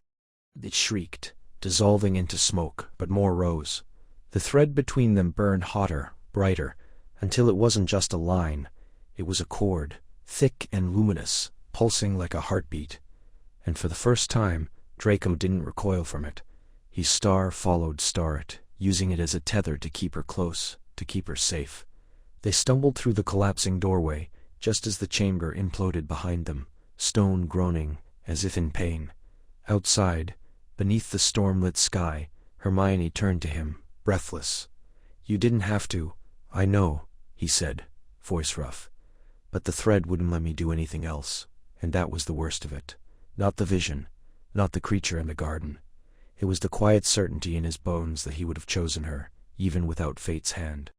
The first time Draco didn't sneer when Hermione handed him tea, she nearly dropped the chipped porcelain cup. It was weak, lukewarm, and the sort she usually reserved for Ron on mornings he'd overslept again. But Draco took it with a murmured thanks and a glance that didn't flinch from hers. Outside, rain whispered against the attic window of the borrowed cottage, a place hidden deep in the Cotswolds where no one from the old circles would think to look. The silver thread between them pulsed faintly, coiled around their wrists like a shared pulse. They had been at this for 3 weeks, sleepless nights tracing runes, sifting through the brittle pages of forbidden divination texts smuggled from forgotten corners of the Department of Mysteries. Hermione had catalogued 17 variations of the thread phenomenon so far, colors, thicknesses, the ways they tensed or slackened depending on proximity. Draco, to her quiet astonishment, remembered obscure bloodline legends from his mother's side, Norse witch blood, whispered rituals, the old Malfoy belief in fate mapping during solstice rites. He never spoke of it with pride, only caution, and something softer, almost wary, when he thought she wasn't looking. "You're sure the symbol appears in the Black family grimoires?" she asked, tracing a spiral knot in one of the ancient pages spread across the table. Ink bled at the edges, as though the book resisted being read. Draco leaned over her shoulder. His breath stirred the loose strands of her hair. "Not in the copies I've seen. But my great-aunt Elidora, mad as a March hare, but sharp when it came to omens. used to carve it into her doorframe every winter. Said it kept the thread cutters out. Hermione shivered. Thread cutters. He straightened, jaw tight. Stories, myths, creatures, spirits, things that feed on broken bonds. Supposedly they're drawn to strong fates. Especially ones that resist. She looked out at the thread again. It had thickened over the past few days, the silver now laced with a faint gold shimmer whenever they were in the same room. It didn't hurt. If anything, it felt like warmth pooling beneath her skin, steady and quiet. "I don't believe in myths," she said, but her voice wavered. "No," Draco said, softer than she expected. "But you believe in patterns. And this," he held out his wrist, the thread taut between them, "isn't random. It's responding to something, to us." She met his eyes. Gray, sharp, but no longer cold. There was a wariness there, yes, but also a question, one she hadn't seen before. Not challenge, not fear. Curiosity, trust maybe hovering at the edge. "I used to think you were insufferable," he said, half smirking, "and I thought you were a spoiled, bigoted prat." He chuckled, low and brief. "Still do sometimes," she smiled. "Same." For a moment, the silence wasn't heavy. It was like the lull between heartbeats. Then the thread flared, bright sudden, its light casting long shadows across the walls. Hermione gasped. Draco reached for her without thinking, fingers brushing her forearm. Outside the rain stopped. The air thickened, charged like before a storm. Something was out there. They moved together, no words, no signals, gathering wands, sealing the grimoire in a lead-lined case. The thread between them hummed, not with fear, but with purpose. It wasn't pulling. It was guiding. Draco looked at her. "We don't have to go." Hermione tightened her grip on her wand.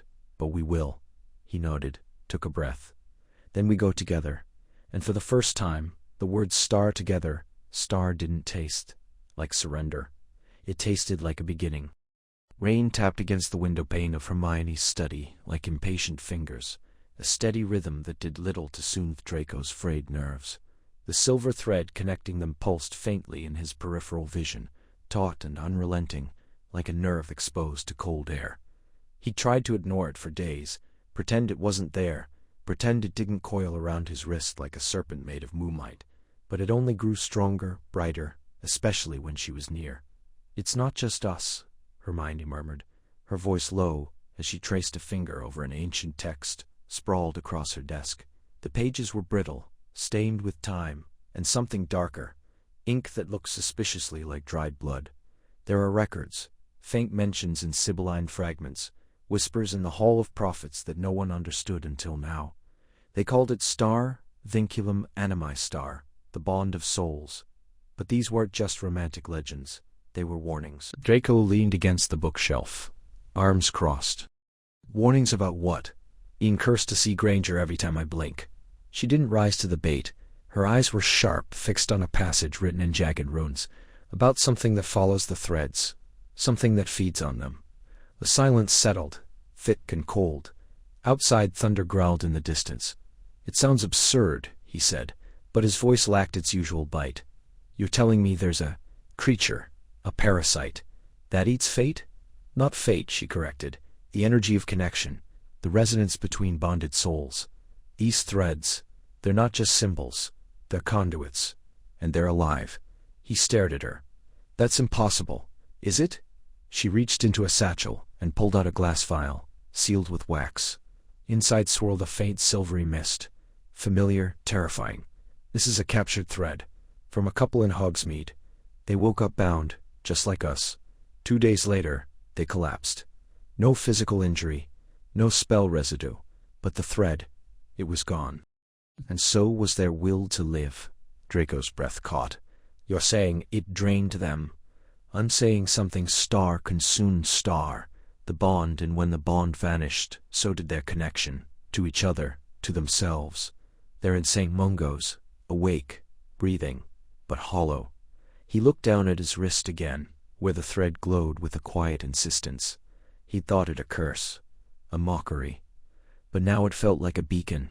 "We need to find where it's coming from," he said. Hermione nodded. "There's a ley nexus beneath the old diviner's well, outside Godric's Hollow. The text suggests that's where the first threads appeared, and where the oldest magic still bleeds through. They apparated under cover of storm, landing in a tangle of brambles at the edge of a forgotten grove. The air hummed thick with static. The ground pulsed faintly beneath their feet, as if breathing.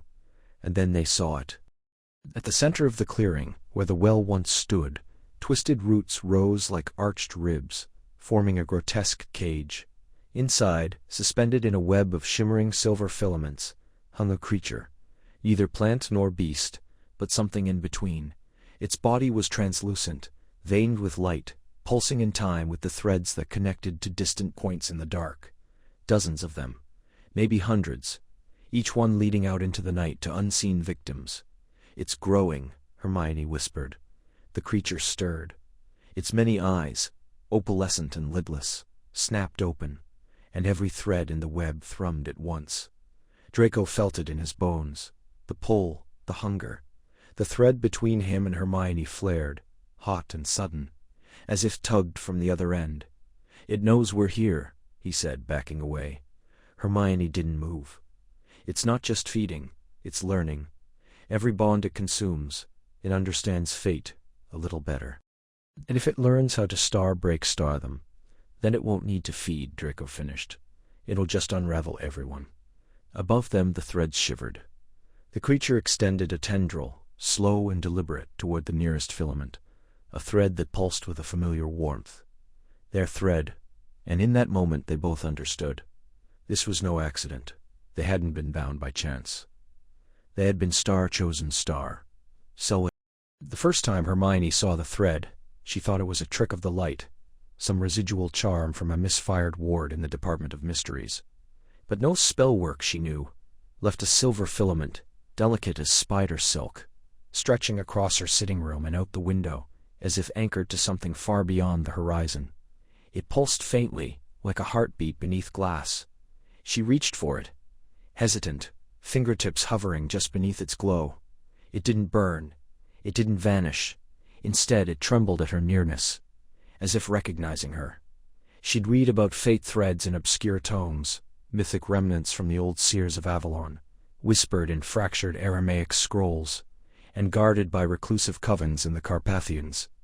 But those were allegories, legend, not something that could appear in a London flat on a Tuesday morning, coiling gently around the edge of her teacup. Then Draco Malfoy arrived at her door, pale and furious, his gray eyes wild. "You're seeing it too, aren't you?" he snapped before she could speak. She didn't need to ask what he meant. The thread behind him was thicker, brighter, its origin unmistakable. It led straight to her. "I didn't ask for this," he said, voice low, almost shaking. "It's been there since yesterday, a silver noose around my wrist, dragging me toward you like some cursed puppet." Hermione exhaled slowly. "It's not a curse, Draco, not in the way you think." "Then what is it?" he demanded. "Some joke? A spell gone wrong? Because if Potter's behind this—" "It's not Harry," she said, stepping aside to let him in. "And I don't think it's a spell at all. Not in the traditional sense. It's older, deeper." She led him to the archive nook in her study, where scrolls lay unfurled beside a brass astrolabe, and a vial of powdered moonstone. "I found something last night, a fragment from a Sibylline codex, burnt, mostly. But there's a passage about the loom of Ananke. The Greeks called her the goddess of inevitability.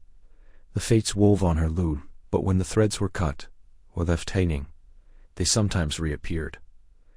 Malfoy stared at the crumbling parchment. "Unfinished business." "In a manner of speaking," she said. "Not just deeds. Destinies. Souls meant to meet, to part, to return. The thread only appears when a bond was severed before its time, or never given the chance to form." He looked down at his wrist, where the silver filament curled just above his pulse. "So what? I was meant star to marry you? Is that what this is? Some cosmic punchline?" Hermione hesitated. "Not necessarily marriage, but something. A moment, a choice, a consequence.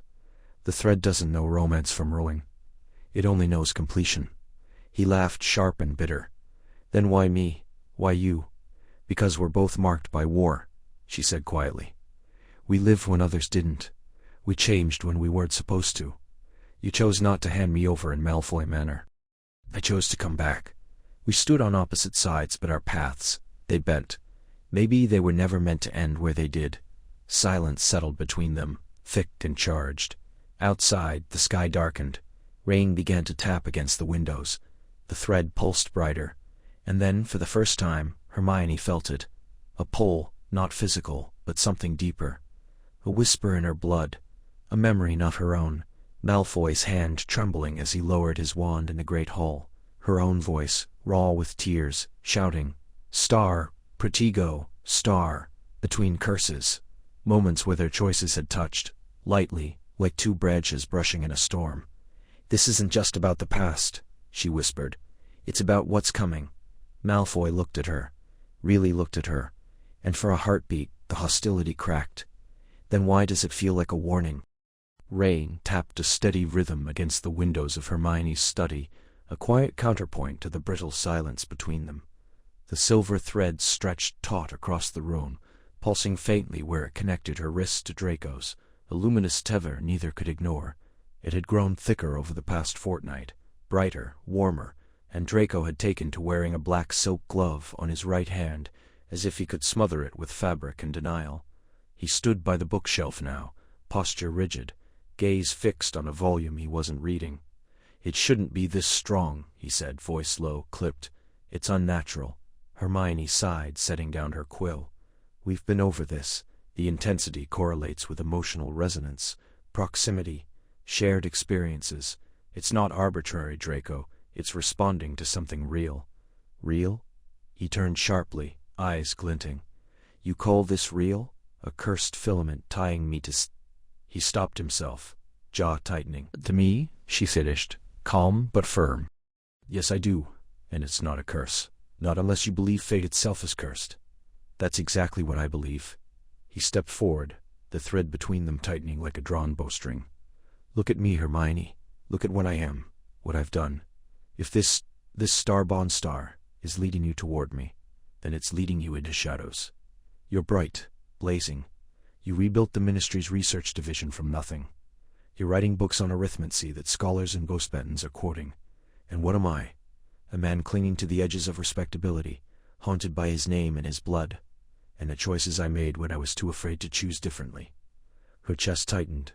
She rose slowly, crossing the room until she stood, just an arm's length away. "You don't get to decide my fate for me. I tried to protect Star You." "From what? From Star You Star?" She let out a breath, incredulous. "Draco, do you honestly think I don't know who you were? Do you think I've forgotten the war, the manor, the way you looked away when they brought us in? I remember, but I also remember you not speaking my name when they asked. I remember you hesitating with your wand. I remember the way you've spent every day since then, trying, actually trying, to be someone better." He looked away, throw working. "Intentions don't erase consequences." "No," she agreed softly.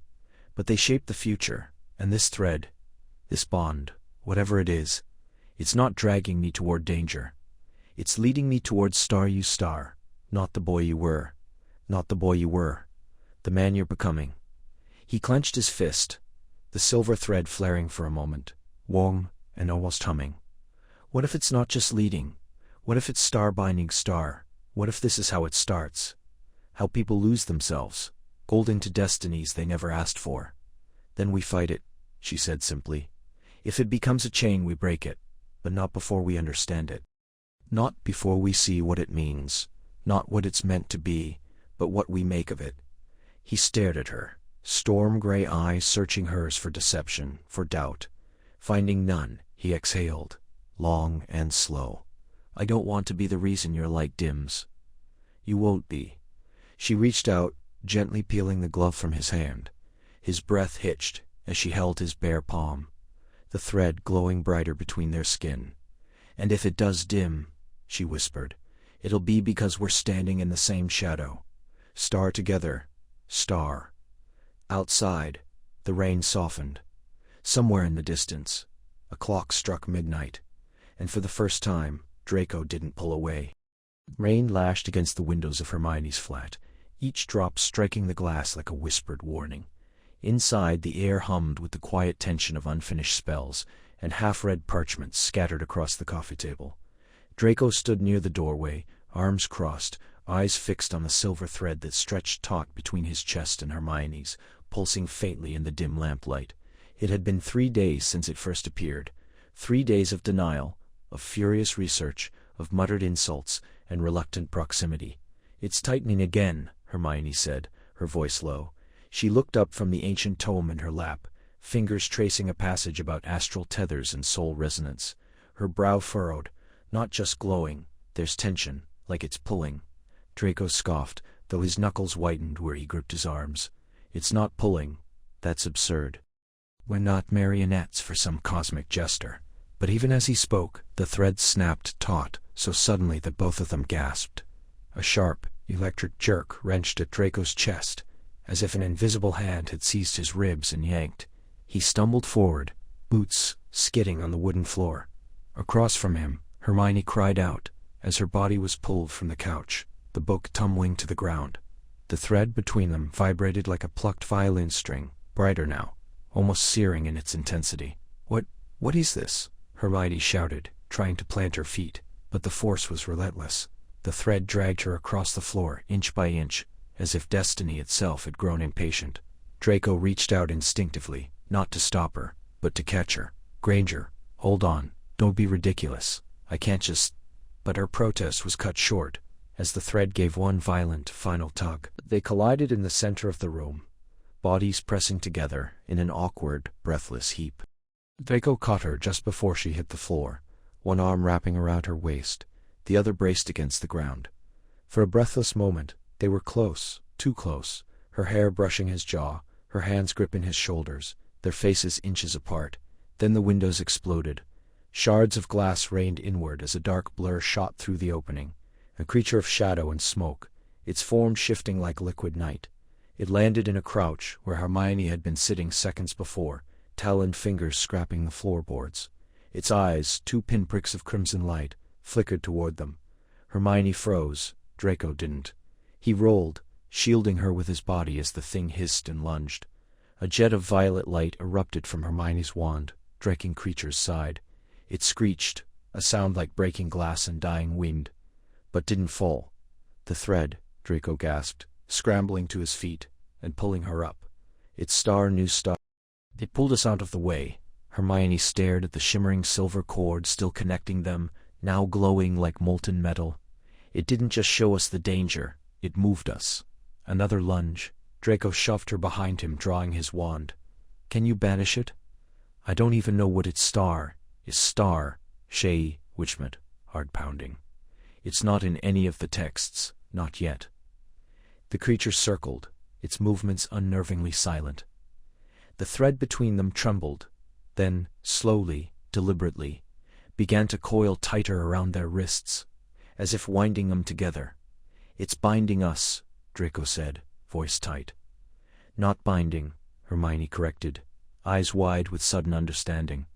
"Star protecting star." A term dime. A third flied, the thread flied. Then before and yanked them both backward, just as the creature lunged with a snarl. They crashed into the bookshelf, sending tomes tumbling, but they were unharmed. And the creature hesitated. It stepped back, its form flickering, as if repelled by the light of the thread. Then, with a final guttural growl, it dissolved into smoke and vanished through the broken window. Silence fell, broken only by their ragged breathing. Draco looked down at the thread, still coiled gently around their arms, still warm with residual magic. "It saved your life," he said, voice barely above a whisper. Hermione nodded, trembling. "And yours." They stood there, hearts racing, the weight of what had just happened settling over them like a cloak. This was no curse. It was something far older, far more dangerous, and it was only beginning. Rain tapped against the window pane of Hermione's study, a steady rhythm that had lulled them into silence for nearly an hour. The silver thread stretched taut between them, pulsing faintly in the dim candlelight, like a heartbeat made visible. It had grown thicker over the weeks, stronger, warmer, no longer a mere filament but something substantial, almost alive.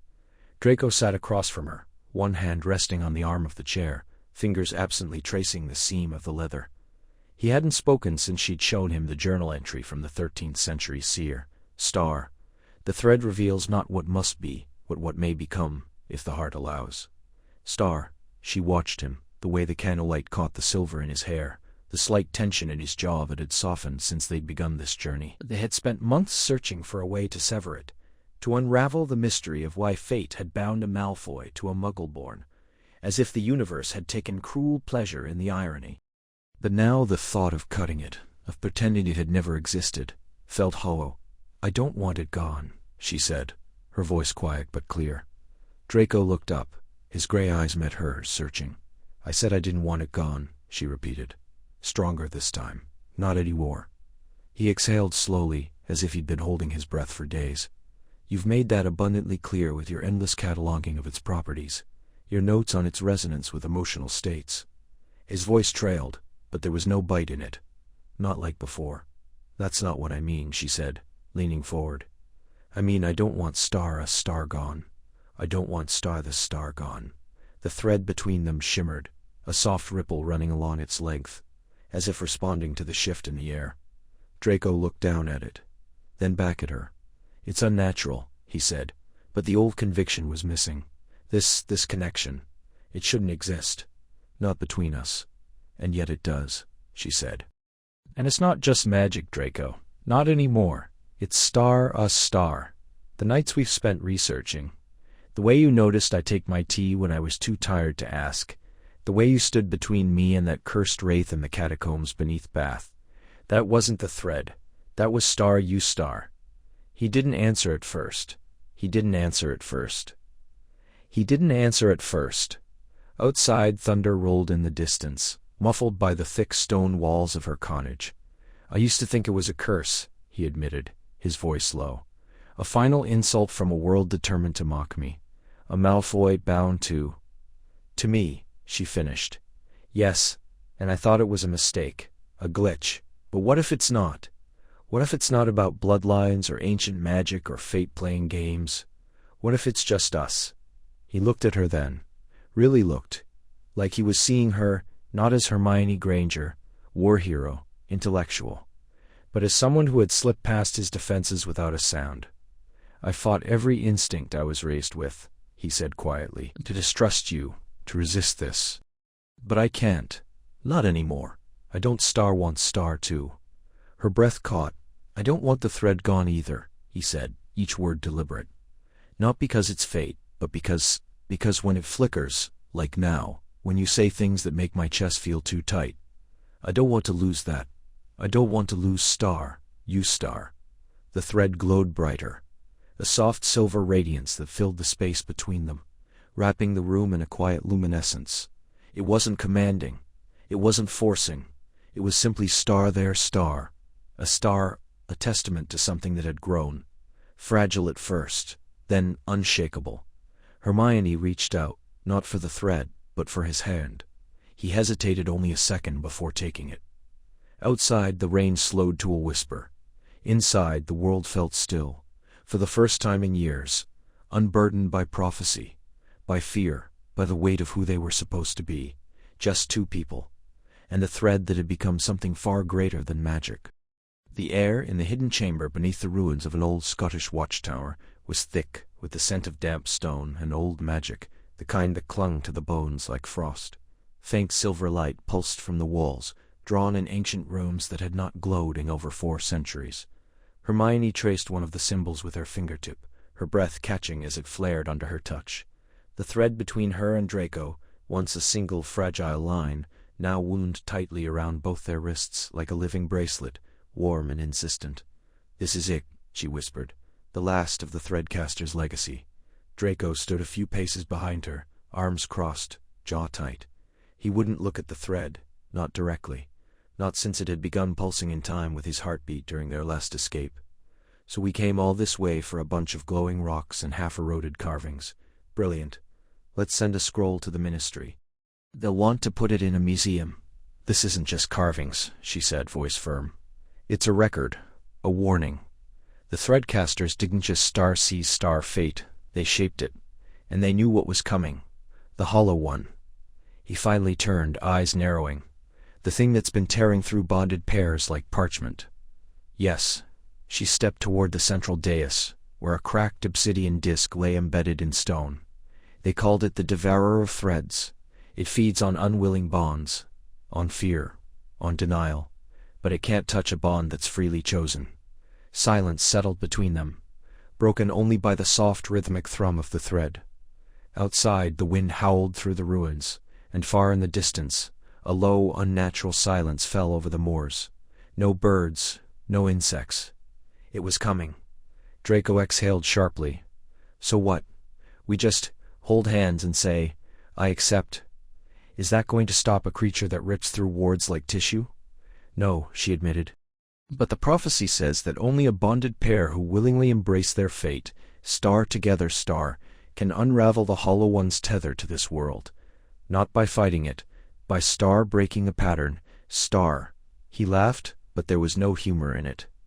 He expect me to believe that after everything, the war, the blood, the lies, that my fate is tied to star you star, and that the only way to survive is to what? Fall in love on command. Hermione turned to face him, her eyes bright. I don't know if it's love. Not yet. But I know this thread didn't appear by accident. I know it grew stronger when we stopped running from it. And I know that every time you call it a curse, the Hollow One gets closer. It feeds on rejection. Draco's gaze dropped to their linked threads. He remembered the first time he'd seen it, coiling from his chest, like a serpent, leading straight to her. He'd been furious, humiliated, convinced it was some cruel joke, a spell cast by old enemies. But now, after weeks of running, researching, surviving, after she'd pulled him from collapsing tunnels, and he'd shielded her from a cursed sigil with his own body, he could no longer pretend it meant nothing. I didn't choose this, he said quietly. Neither did I, she replied. But we can choose what we do now. A low vibration shuddered through the floor. Dust rang from the ceiling. The runes on the walls flickered, dimming. It's here, Draco said. Hermione stepped forward, closing the distance between them. She took his hand in hers, thread to thread. Then let's choose together. He looked at her, really looked. Not the girl from the war, not the symbol of everything he'd once been taught to despise, but the woman who had stood beside him through ancient traps and forgotten spells, who had trusted him when no one else would. If this doesn't work, he said, voice low, I'm blaming you. A small smile touched her lips. I'd expect nothing less. Outside the silence broke, into a scream that wasn't quite human. The ground trembled. Hermione raised their joined hands. We accept. And the threads blazed. Rain lashed against the window panes of the small stone cottage, nestled in the hollow between two forgotten hills, each drop striking like a whispered warning. Inside, the air hummed with tension, thick as the scent of damp parchment and burnt sage. Hermione stood by the hearth, her fingers tracing the edge of an ancient tome bound in what looked like shadow-softened leather. The silver thread, her thread, pulsed faintly at her wrist, a delicate band of light coiling just beneath the skin, tugging insistently toward the door. It had grown stronger over the past week, thicker, warmer, and last night, for the first time, she had felt its star pull star. Draco sat across from her, his posture rigid, one hand clenched around the hilt of a dagger forged from moonsteel. His own thread glowed brighter, stretched taut between them like a harp string about to snap. He hadn't slept. She hadn't either. This isn't natural, he muttered, eyes fixed on the thread. It wasn't like this before. It didn't star hurt star, Hermione exhaled slowly. It's responding to something. Maybe proximity, maybe intent, but the fact that it's strengthening means we're running out of time, he finished, voice low. A crack of thunder split the sky, and the fire guttered out, plunging the room into flickering half-darkness. The silver threads flared in response, casting their own cold light across the walls, where the shadows writhed unnaturally. Then the wind came, not through the chimney or the cracks in the stone, but from star within star, as if the air itself had been torn open. Hermione spun, wand already in hand. Something's here. Draco was on his feet in an instant, the moonsteel dagger raised. Not something, star him star. The creature emerged from the corner where the shadows pooled deepest. Tall, elongated, its body seemed stitched from smoke and silence, limbs too long, joints bending in ways that made Hermione's stomach twist. Its face, if it could be called that, was smooth and blank, save for two hollows where eyes should be, and in those voids, the faintest glimmer of silver threads severed and tangled like broken promises. It moved without sound, yet the air trembled in its wake. It feeds on bonds, Hermione breathed, backing toward the table. It doesn't just hunt the marked star unravels star fate. Draco stepped in front of her, a rare unspoken instinct taking hold. Then it won't touch you. The creature raised a hand, and the threads between them star jerked star, as if caught as an invisible grip. Hermione cried out. The thread burned now, searing through her veins like molten wire. Draco grunted, staggering as his own light dimmed, the silver flickering erratically. No, Hermione gasped, clutching her wrist. It's trying to sever us. Draco turned his head, just enough for her to see the fear in her eyes. If it does, I don't know what happens. But I don't think either of us survives it. The creature lunged. Hermione threw up a shield charm, but the spell fractured against the thing's form like glass. Draco slashed with the dagger, and where the moonsteel met shadow, a high-pitched shriek tore through the room, and tendrils of darkness recoiled, smoking. It's vulnerable to enchanted steel, he said, breath ragged. But it's not enough. The creature circled, slower now, wary. The severed threads in its hollow eyes pulsed, and suddenly Hermione understood. It's not just hunting us, she whispered. It's star-collecting stardom. These are souls. It's already consumed. It wears their broken bonds like trophies. Draco's jaw tightened. Then we don't let it add ours. He reached into his coat and pulled out a small vial filled with swirling, opalescent liquid. Essence of fate, distilled from a moonlit prophecy. Dangerous, forbidden, but necessary. You said this could strengthen the bond, he said, holding it out. Hermione hesitated. It can also bind us star permanently, star. If the thread is severed while we're under its influence, we die, I know. He met her gaze. But if we don't do something, we die anyway. Outside, the storm reached its peak. Lightning split the sky, illuminating the creature's form. Just as it lunged again, Hermione grabbed the vial. They broke it between them. The rain fell in silver sheets over the forbidden forest, turning the ancient roots and moss-covered stones into slick, treacherous paths. Hermione lay cradled against the gnarled base of an oak, her breath shallow, her face ashen beneath the grime and blood. A jagged gash ran from her shoulder down her arm, pulsing with a faint, unnatural light, the mark of the creature's touch. Draco knelt beside her, his wand trembling in one hand, the other pressing a torn strip of his cloak against the wound. He hadn't meant to stay.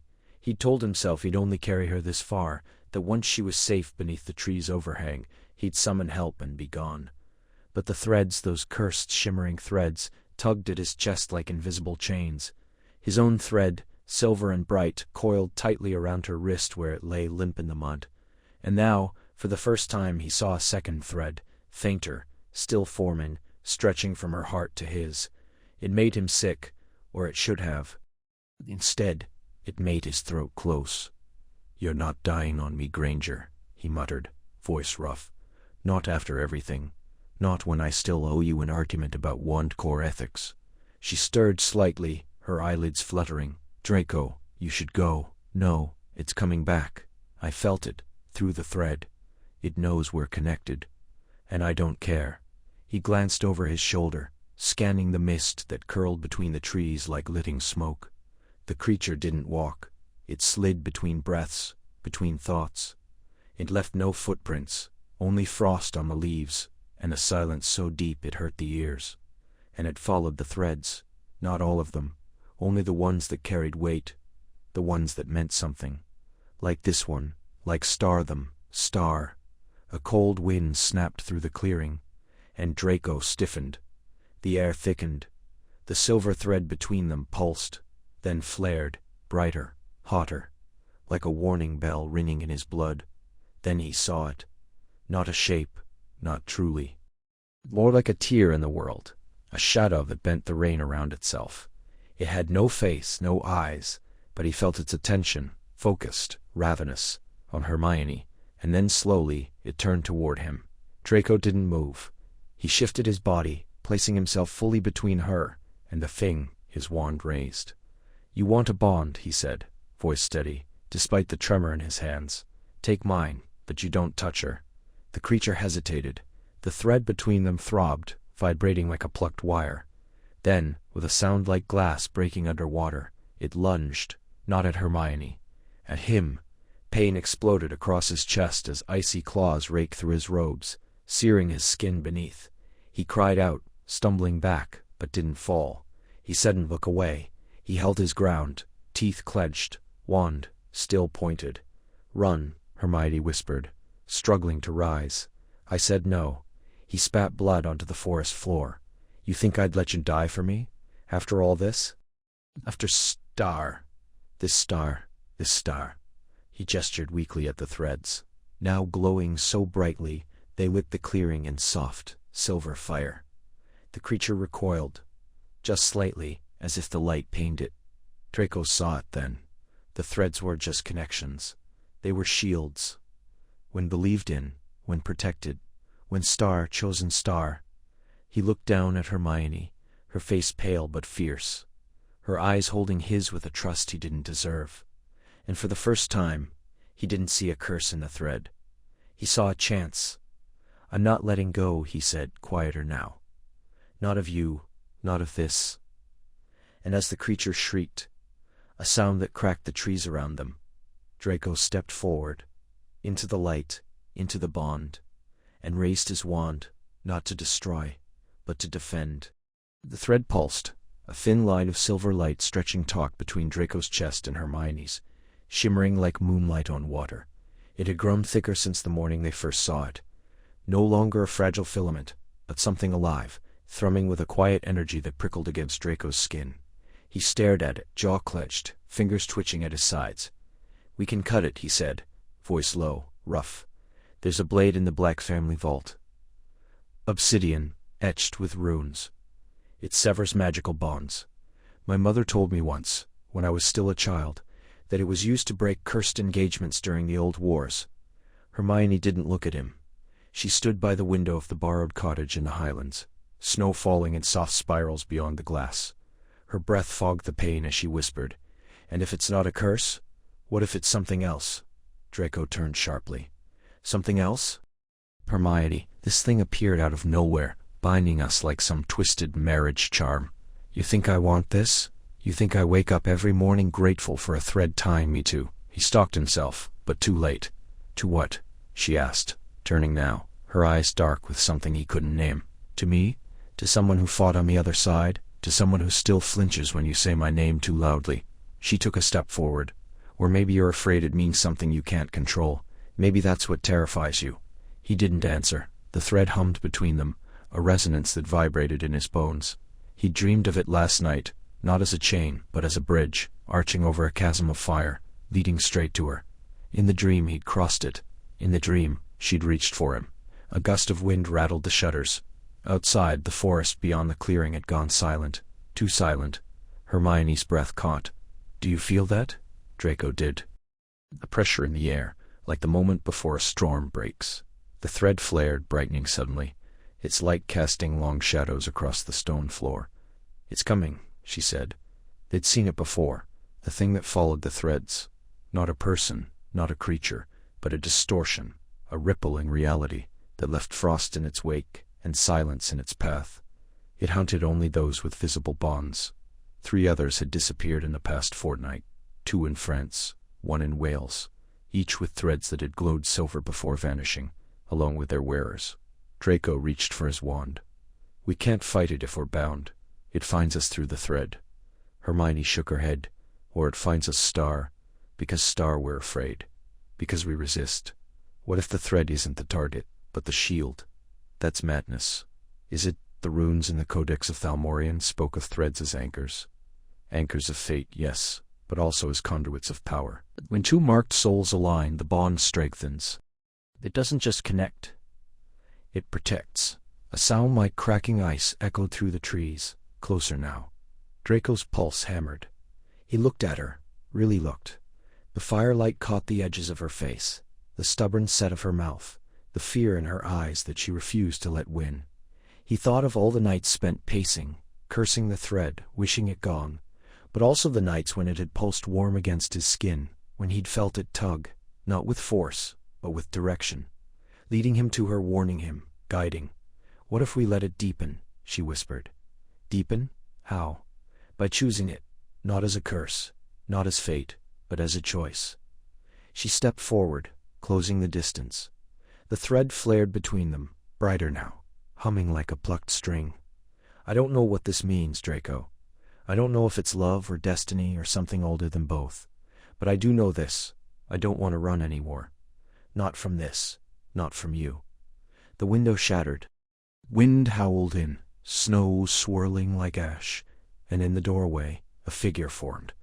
Not quite solid, not quite shadow, its form shifting, reaching, drawn to the light of the thread.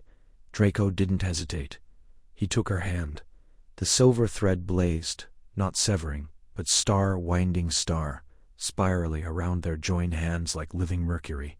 Power surged, not from the thread, but from them through them, a current of will and warmth, and something deeper, older. The creature shrieked, recoiling, and for the first time, Draco didn't see the thread as a chain. He saw it as a weapon. The wind howled through the ruins of the old observatory at the edge of the forbidden forest, carrying with it the scent of damp earth and ancient stone.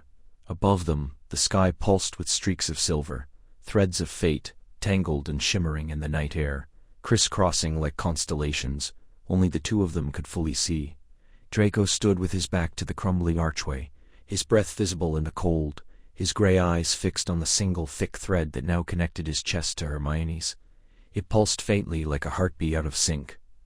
"We don't know what it will do," Hermione said, her voice steady but edged with something deeper. Fear, yes, but also wonder. She clutched her wand tightly, fingers trembling not from cold but from the weight of what they were about to attempt. "This isn't just following the thread, we're rewriting it. And if we don't," Draco replied, "someone, or something, will follow it to us. That thing in the woods. It didn't just kill the others. It consumed their threads, like it was feeding on them." He glanced at the dark tree line, where shadows moved just beyond the reach of torchlight. They'd seen it twice now, a figure, tall and too still, wrapped in a shifting cloak of smoke and silence, always standing at the end of a severed thread. Hermione swallowed. "And this is our only chance. If we merge our magic, our will, into one thread, we might be able to control it, hide it, or make it unbreakable." Draco looked at her, really looked, not with the old sneer, not with the wariness of the past, but with something raw and unguarded. "You're certain, because once we do this, there's no going back. If this bond deepens, if it becomes something more—" "I know," she whispered, "but I'd rather face when it might become than let it be used against us." A silence settled between them, thick with the weight of decision. The threads above flickered, as if sensing their resolve. Draco held out his hand. Not in mockery, not in challenge, but in offering. Hermione took it. Their wands rose together, tips nearly touching, humming with restrained power. She began the incantation first, voice lulled resonant, words drawn from a half-ruined scroll they'd found beneath the ruins of the Peveril crypt, words older than Hogwarts, older than Slytherin himself. Draco joined her, his voice a reluctant harmony, syllables that tasted like ash and fire. Magic surged between them, not the sharp crack of a spell, but a slow, deep thrum, like the earth shifting beneath their feet. The silver thread connecting them pulsed brighter, then began to twist. No, not twist. Star braid star. They can't their all-prized, echoes in their eyes. Visions came. A library bathed in golden light. Hermione reading aloud as Draco listened. Not mocking, but star-learning star. A kitchen in a small stone cottage. Laughter rising as he burned porridge for the third morning in a row. A child's hand, small and sure, reaching for a floating teacup. Star there, star teacup, mid-air. A battlefield again, but this time standing back to back.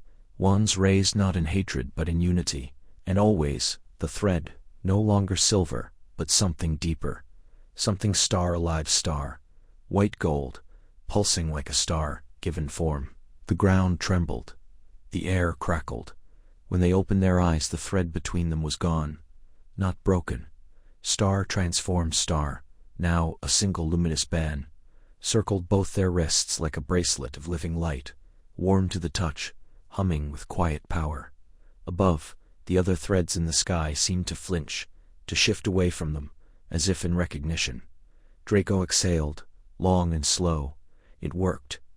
Hermione touched the light on her wrist, then looked up at him. Or it's only just begun. Somewhere in the forest, a branch snapped. But this time, the thing in the shadows did not come closer. It stepped back. The air in the Department of Mysteries tasted old, like dust and forgotten breath. Moonlight bled through the high, narrow windows, casting long shadows across the cracked obsidian floor. Draco stood with his back against the cold stone, one hand pressed to the silver thread now pulsing like a vein across his wrist. It had grown thicker over the past week, no longer a fragile glimmer, but something alive, thrumming with energy. It stretched taut from his skin to Hermione's, where she knelt beside the shattered remains of the Veil of Prophecy, her fingers tracing symbols carved into the pedestal. "It's not just a thread," she whispered, voice frayed at the edges. "It's a key." Draco's jaw tightened. A key to what, exactly? Another trap? Another ancient curse disguised as destiny? She looked up at him, her eyes wide and glistening in the dim light. To her, the Weaver.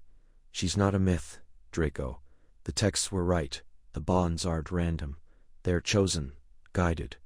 Then when two people defy them, when they reach for each other in spite of everything, the balance breaks." A low hum began in the chamber, rising from beneath the floor. The torches flickered, then died. The only light now came from the threads, silver, but glowing with a deeper hue, almost blue at the core. More of them were appearing, crisscrossing the room, connecting unseen points in the dark. Draco felt a tug at his chest, as though something were pulling him forward toward Hermione, toward the veil. "This was never about us," she said, standing slowly. "It was about this moment, about choice. They said the Weaver sleeps until called, by defiance, by love, by a bond that shouldn't exist. And now she's waking up," Draco said, voice low. He didn't move. He couldn't. The thread burned now, not with pain, but with purpose. The air shimmered. The figure emerged from behind the tattered remains of the veil, not stepping, but unfolding, like smoke given form. Tall, draped in robes that shifted between shadow and starlight, her face was neither young nor old, but ageless. Silver eyes opened, and the threads in the room bowed toward her like wheat in a wind. "You broke the silence," the Weaver said, her voice layered, thousands speaking at once. "You reached across the divide. You said no to fate, and then yes to something greater." Hermione swallowed. "We didn't know." "You knew enough," the Weaver interrupted. "And still you chose. That is why I am here." Draco stepped forward, shielding Hermione with his body. "If this is punishment—" The Weaver tilted her head. "Punishment? No, you misunderstand. I do not punish. I observe. I weave. But when a thread is severed, or rewritten, by will not by design, then I must come, to judge, to preserve the fabric, or to let it change." A cold dread settled in Draco's gut. "And if we don't want to be part of your weaving," the Weaver smiled faintly, "then you should not have touched each other's fate. The thread chose you both, but you chose it back." Hermione reached past Draco, her hand trembling. "What happens now?" "Now," the Weaver said, the word echoing like a chime, "the world learns that destiny is not fixed, and those who have lived by it, those who have hoarded the old magic, will fear what you have done." Outside, in the silent streets of London, more threads began to glow.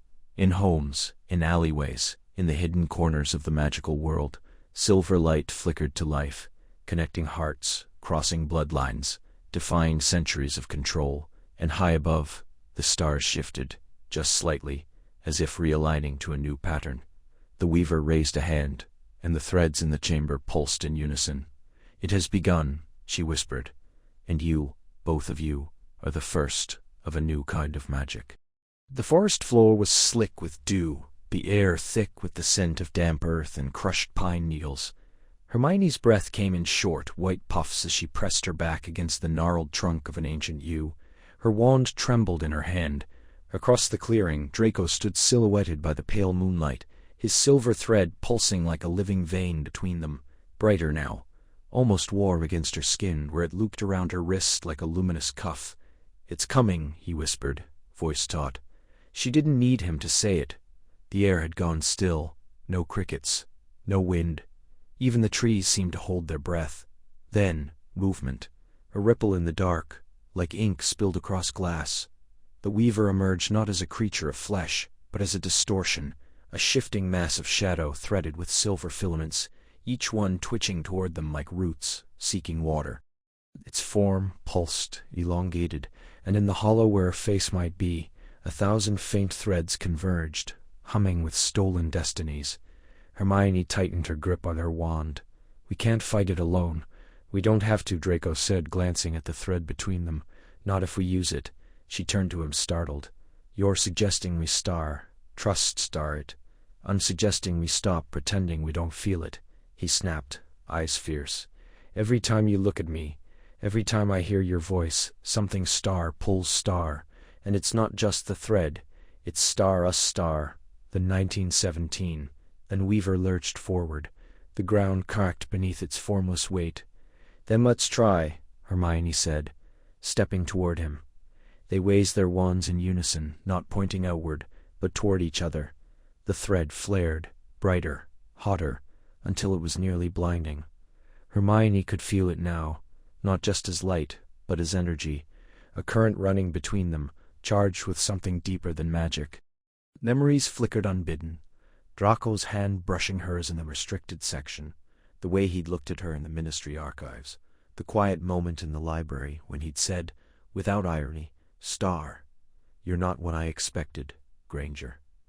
Star, their voices wove together in incantation, ancient and half-forgotten, words pulled from a crumbling text on pre-Tudor fate binding. Star vinculum non fingo, vinculum vivo, star. The thread star sang star. It arced outward, it starkered summum the lattice of silver life. It startmaned into a dome, just as the Weaver struck. The impact sent shockwaves through the clearing, but the barrier held. No, its star grew star, fed by something undeniable. Hermione felt it in her chest. Not fear, but certainty, a warmth spreading from the thread into her veins, as if her very pulse had become part of the spell. Draco's gaze locked onto hers. "It's stronger when we're not fighting it." "I know," she breathed. The dome pulsed, then star pushed star, a wave of radiant force that tore through the Weaver's form. The creature shrieked, a sound like fraying silk and breaking glass, its shadow unraveling into wisps that dissipated into the night. The threads it had gathered fluttered harmlessly to the ground, fading like dying embers. Silence returned. The thread between them dimmed, but didn't vanish. Hermione lowered her wand, heart still racing. "We did it." Draco exhaled sharply, running a hand through his hair. "We used the bond, not against it, with it." She looked down at the silver filament still connecting them, now softer, almost gentle. "It wasn't a curse." "No," he said quietly. "It was just us." And for the first time, neither of them looked away. The air in the Chamber of Secrets was thick, with the scent of damp stone and ancient magic, a low hum vibrating through the floor beneath their feet. Draco's wand trembled in his hand, not from fear, though there was plenty of that, but from the sheer weight of the silver thread now coiled tightly around his wrist, like a living bracelet, pulsing in time with Hermione's across the chamber. It had started as a single line, then multiplied, branching like roots until they were bound not by one thread, but dozens, shimmering in the dim greenish light. Hermione stood before the shattered remains of the obsidian dais, fragments of a long-forgotten prophecy scrawled in High Selenic, now scattered at her feet. "They didn't leave room for choice," she said, voice steady, despite the tremor in her hands. The seers of old believed fate was immutable, etched in starlight and blood, but they were wrong. They weren't reading destiny, they were writing it. Draco stepped closer, his boots crunching over broken stone. "And now we're the ones holding the quill." She turned to him, eyes fierce in the half-light. "If we walk out of here with the prophecy intact, the threads will pull us where they've always intended. You to ruin, me to sacrifice." That's what the final verse said. "Star, the lion's heart breaks for the serpent's fall." Her voice cracked. "I won't do it. I won't play the martyr for some dusty rhyme." He reached out, fingers brushing hers. The threads flared, hot and bright. "Then we burn the script." They had spent weeks unraveling the truth. Arid grimoires in the ruins of a forgotten temple beneath Bath, whispered incantations in dead languages, the ghost of a seer who had once tried to break her own fate. The threads weren't just signs. They were spells, anchors, and the creature hunting them, the shadow that moved between the lines of destiny, wasn't a predator. There was a guardian, a construct born of the very magic that enforced fate, feeding on inevitability, and it was coming. A low growl echoed through the chamber, not from any throat, but from the walls themselves. The torches flickered. Shadows stretched too long, too sharp. "It knows," Draco whispered. Hermione didn't hesitate. She raised her wand, not with the movements of a spellcaster, but like a scribe correcting a mistake. "Star fadum rescindo." Star, the words didn't echo. They star unraveled. Star, the air split with a sound like tearing silk.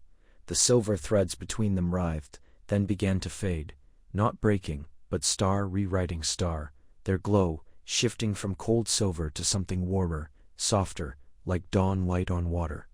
Draco gasped as the weight on his chest lifted. "It's changing. Because we changed the story," she said, tears in her voice. "We're not fulfilling prophecy. We're star answering star it." The shadow surged forward, a mass of coiled darkness with too many eyes, claws made of fractured time, but it faltered at the threshold of the dais. The new words Hermione had carved into the stone, rewritten in her own blood, and will pulsed with golden light. Star, not bound, not broken, chosen. Star, the creature shrieked, a sound that belonged to no world, and dissolved into mist. Silence. Then slowly, the threads reformed. Not as chains, not as omens, but as something gentle, something star theirs. Star. One thread, thicker than the rest, connected their hearts, not because fate demanded it, but because they had said yes. Draco looked at her, really looked at her, for the first time without bitterness, without fear. "You were always too stubborn for destiny." She smiled, breathless.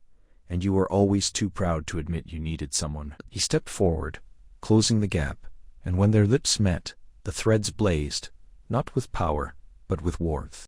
Not a bond enforced, but one forged.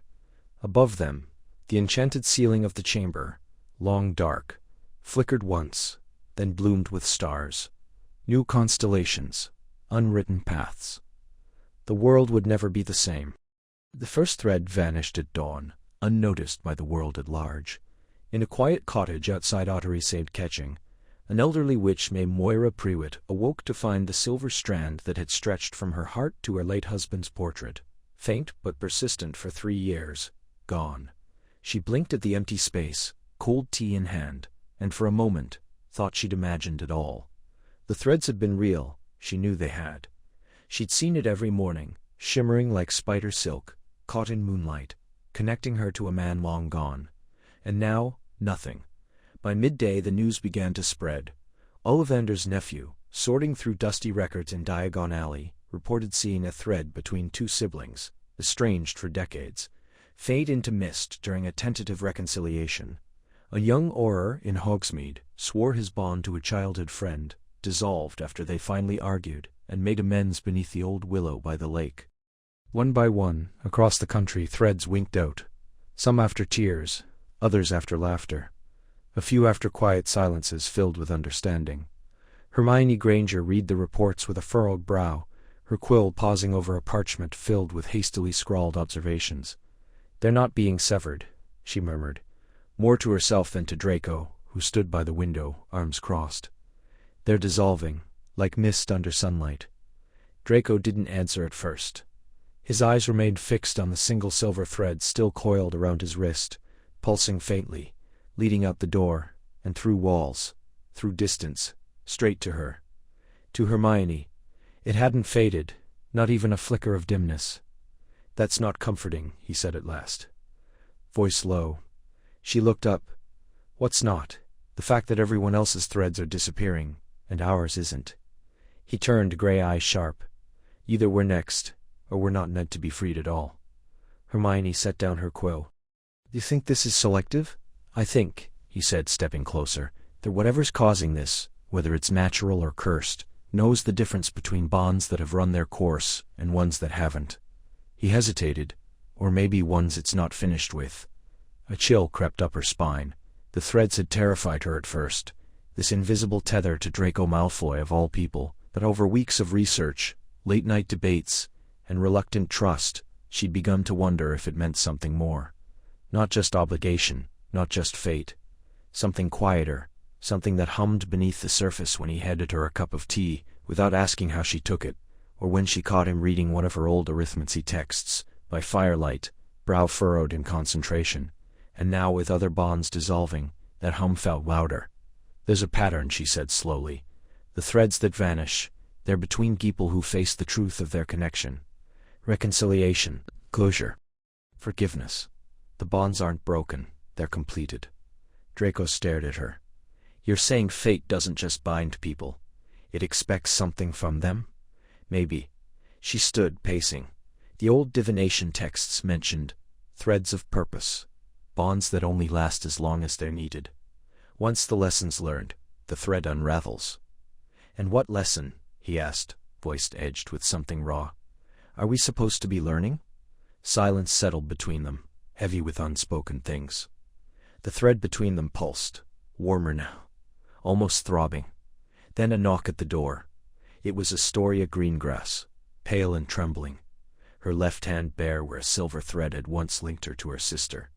"Missing since the war." "It's gone," she whispered. "I dreamed of her last night. For the first time in years. I forgave her. For leaving. And when I woke up," Hermione reached for her hand. "It wasn't a curse. It was a bridge."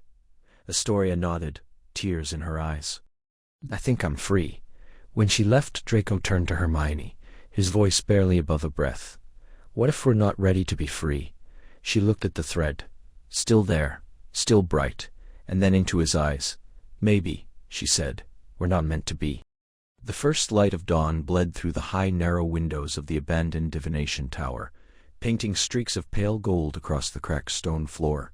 Dust motes swirled in the air, caught in the quiet beam like forgotten spells. Draco stood near the center of the room, his back straight, his fingers clenched around the hilt of his wand. Before him, stretched taut between their trembling hands, was the last thread, silver, pulsing, alive. It connected his wrist to hers, a luminous vein of fate that had neither frayed nor faded, even as all others had been severed, unraveled, or consumed. Hermione exhaled slowly, her breath a mist in the cold air. She didn't pull away. She couldn't. The thread had grown thicker over the past week, humming with a resonance that vibrated in her bones. It wasn't just visible anymore. It was star-felt star, a constant warmth beneath her skin, a whisper behind her thoughts. Sometimes, in the silence between heartbeats, she swore she heard it speak. "It's not a curse," she said, her voice steady despite the tremor in her hands. "It never was." Draco's jaw tightened. "You expect me to believe that?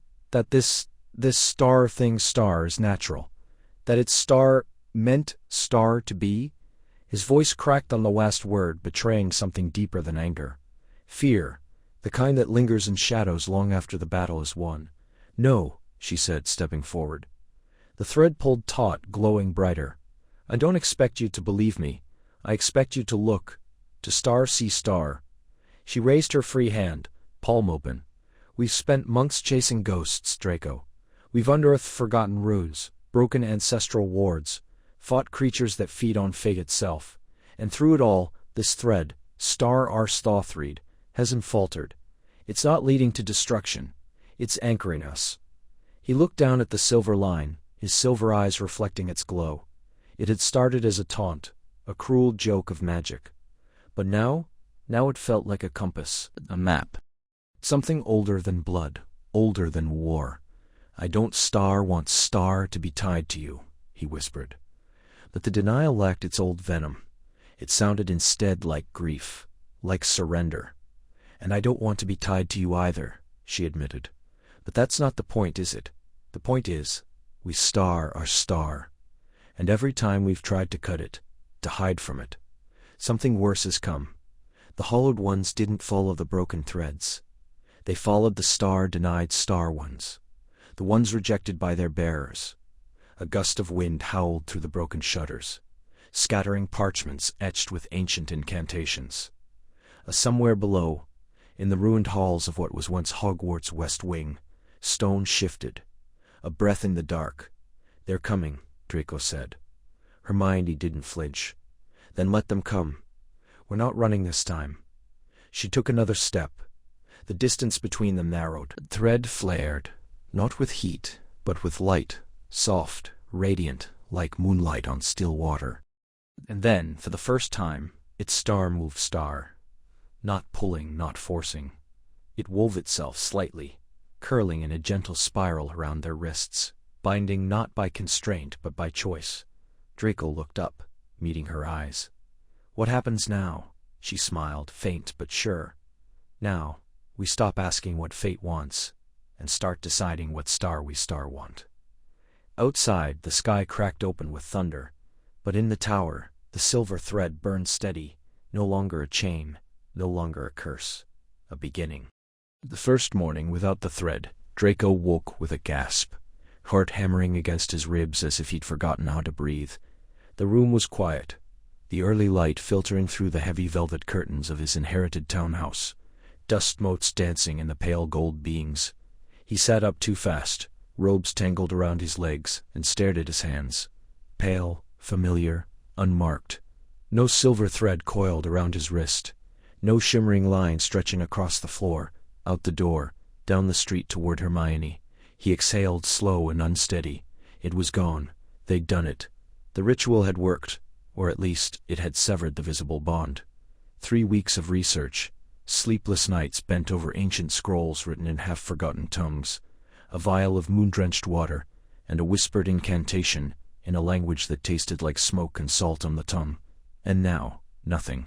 No pull, no warmth in his chest when he thought of her. No instinctive knowledge of where she was, how she felt. Just silence. It should have felt like freedom. Instead, it felt like amputation. He dressed mechanically, the motions too familiar, and stepped out into the cool London street. The air smelled of rain and damp cobblestone. He didn't apparate. He walked, slowly, hands in his pockets, eyes on the ground. He passed a bakery, the scent of fresh bread curling into the morning, and hesitated. He bought a roll, plain, warm in his palm. He didn't usually eat breakfast. He didn't usually think about whether someone else might like one too. By midday, he was in the ministry archives, pretending to review old trade regulations. His fingers tapped restlessly against the desk. He kept glancing at the clock. He had no reason to expect her. No reason to wonder if she'd slept well, if she'd eaten, if the absence of the thread had left her as hollow as it had left him. But he wondered anyway.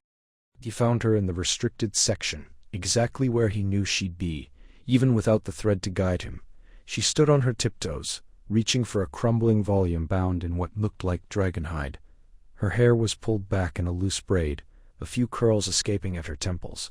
She wore a patched cardigan he'd seen her in a dozen times, its buttons mismatched. She turned, sensing him, and her breath caught. "Draco," she said, voice soft. He shoved his hands into his pockets. "You're here." "Of course I'm here. I told you I'd be researching the Sibylline codices today." "You didn't say where." "No," she said, "but you knew." He didn't answer.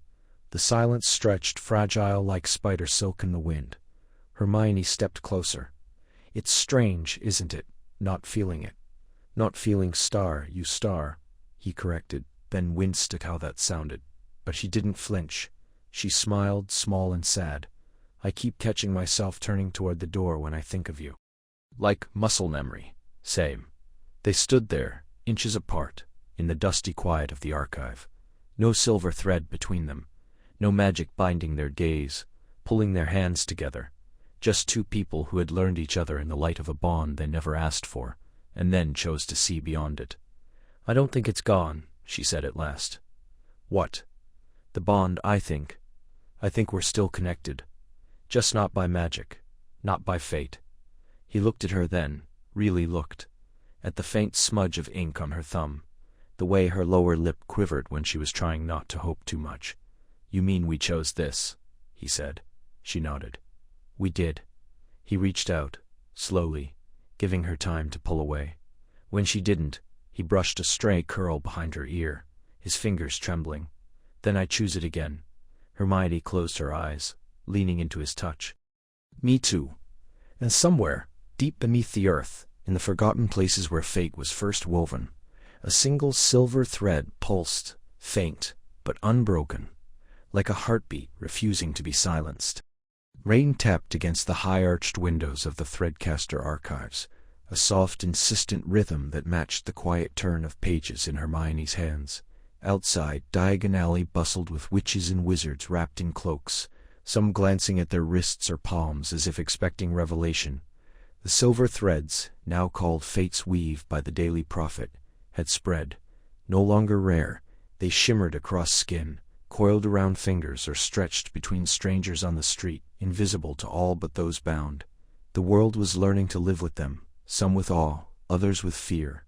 Draco stood by the window, arms crossed, his expression caught between irritation and fascination. A single thread, thin and luminous, wound from his left wrist to Hermione's right. It pulsed faintly when they were near, stronger when they argued, especially today. "They're calling it divine," he said, voice low. "Divine. As if some celestial puppeteer decided I was destined to be tangled up with a muggle-born know-it-all." Hermione didn't look up from the ancient grimoire in her lap. "It's not about destiny, Draco, not necessarily. The text suggests it's more like resonance. Certain magical imprints react when aligned. Past choices, soul echoes." "Soul echoes." He turned sharply. "That sounds like destiny wearing a disguise." She finally met his gaze. Would it be so terrible if it were? A bead of silence stretched between them, taut as the thread connecting them. Raindrops streaked the glass like falling stars. "It would be terrible," he said, quieter now, "if I had no choice in who I become." Hermione closed the book gently, the leather cover sighing under her fingertips. "Then maybe the thread isn't a command. Maybe it's a question." He exhaled, running a hand through his hair. "You always do that. Turn everything into a riddle. Because everything is," she said simply. "Even this." She lifted her wrist, letting the silver thread catch the dim light. "It's not pulling, it's present, like a compass that only points when you're still enough to feel it." They'd spent weeks like this, researching, debating, tracing the origins of the Threadcasters, those long-vanished seers who wove fate with starlight and sacrifice. The deeper they dug, the more they found hints of a deeper pattern. Threads weren't just random. They appeared strongest between those who had faced death together, survived war, made impossible choices. Bonds forged in fire, not prophecy. And yet others had begun to die. 3 witches in Hogsmeade, their threads severed clean, bodies cold with no mark, no wound, only absence where silver had once gleamed. "They're being hunted," Hermione whispered one night, clutching a list of names. "Something knows when the threads form. Something's following them." Draco had gone still. Then we're lit up like beacons. Now in the quiet of the archives, he stepped closer, studying the thread between them. "Do you ever wonder if it chose us, or if we chose each other, and the magic only caught up?" Hermione's breath hitched. "I wonder it every day." He didn't answer, but for the first time he reached out, not to examine the thread, but to brush his fingers against hers. The silver shimmered, warm for a heartbeat, then calmed. Outside, a shout rose from the street, then another. Cheers, then cries. They moved to the window. In the square below, a young couple stood frozen, staring at their hands. Between them a thread bloomed into existence. Thick, radiant, spiraling like braided starlight. People gathered, some awed, others backing away as if burned. "It's happening faster now," Hermione said. Draco's voice was nearly a whisper. "We're running out of time." She turned to him. "Then we find the source, the first Threadcaster. The one who started it all." He met her eyes. "And if it tells us we're supposed to be together?" "Then," she said, "we decide whether to believe it." The thread between them hummed, soft and steady, like a heartbeat learning its rhythm. Rain tapped against the windowpane of the attic room above flourish and blots, a quiet rhythm that seemed to echo the unsteady beat of Draco's pulse. The silver thread between them pulsed faintly, warm against his wrist like a second pulse. It had been weeks since they'd stopped pretending it wasn't there. Weeks since they'd stopped arguing about what it meant. Now, it simply star was star. A quiet truth neither of them could erase. Hermione sat cross-legged on the floor, a stack of crumbling scrolls spread before her, her fingers smudged with ink. She traced a symbol with her thumb, frowning. This one. It's not in any of the standard texts. It's older, predating the Ministry's classification of prophecy by centuries. Draco leaned against the bookshelf, arms folded. And you're certain it's tied to the threads? I'm certain it's tied to star fate magic star, she corrected, glancing up. The kind that doesn't predict. Its star influences star. That's the difference. Most divination shows possibilities. This star shapes star them. He exhaled sharply, stepping forward. So you're saying someone, or something, could be pulling these strings like a puppeteer? No, she said softly. Not pulling star, weaving star. There's a difference. A puppet has no choice. But a thread only appears if there's a path already possible.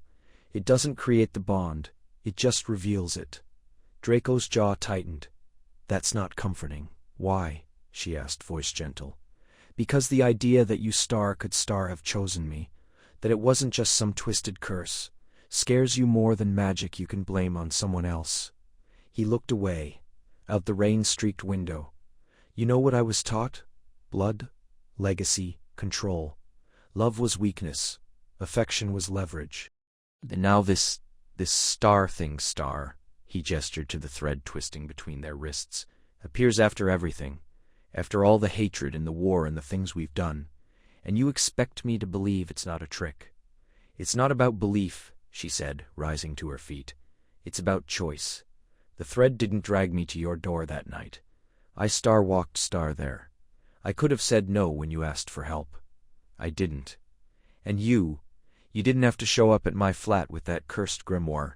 You didn't have to stay and argue about semantics until 2 a.m. You didn't have to bring me tea when I was buried in research and too stubborn to eat. He turned to face her, eyes gray and stormlit.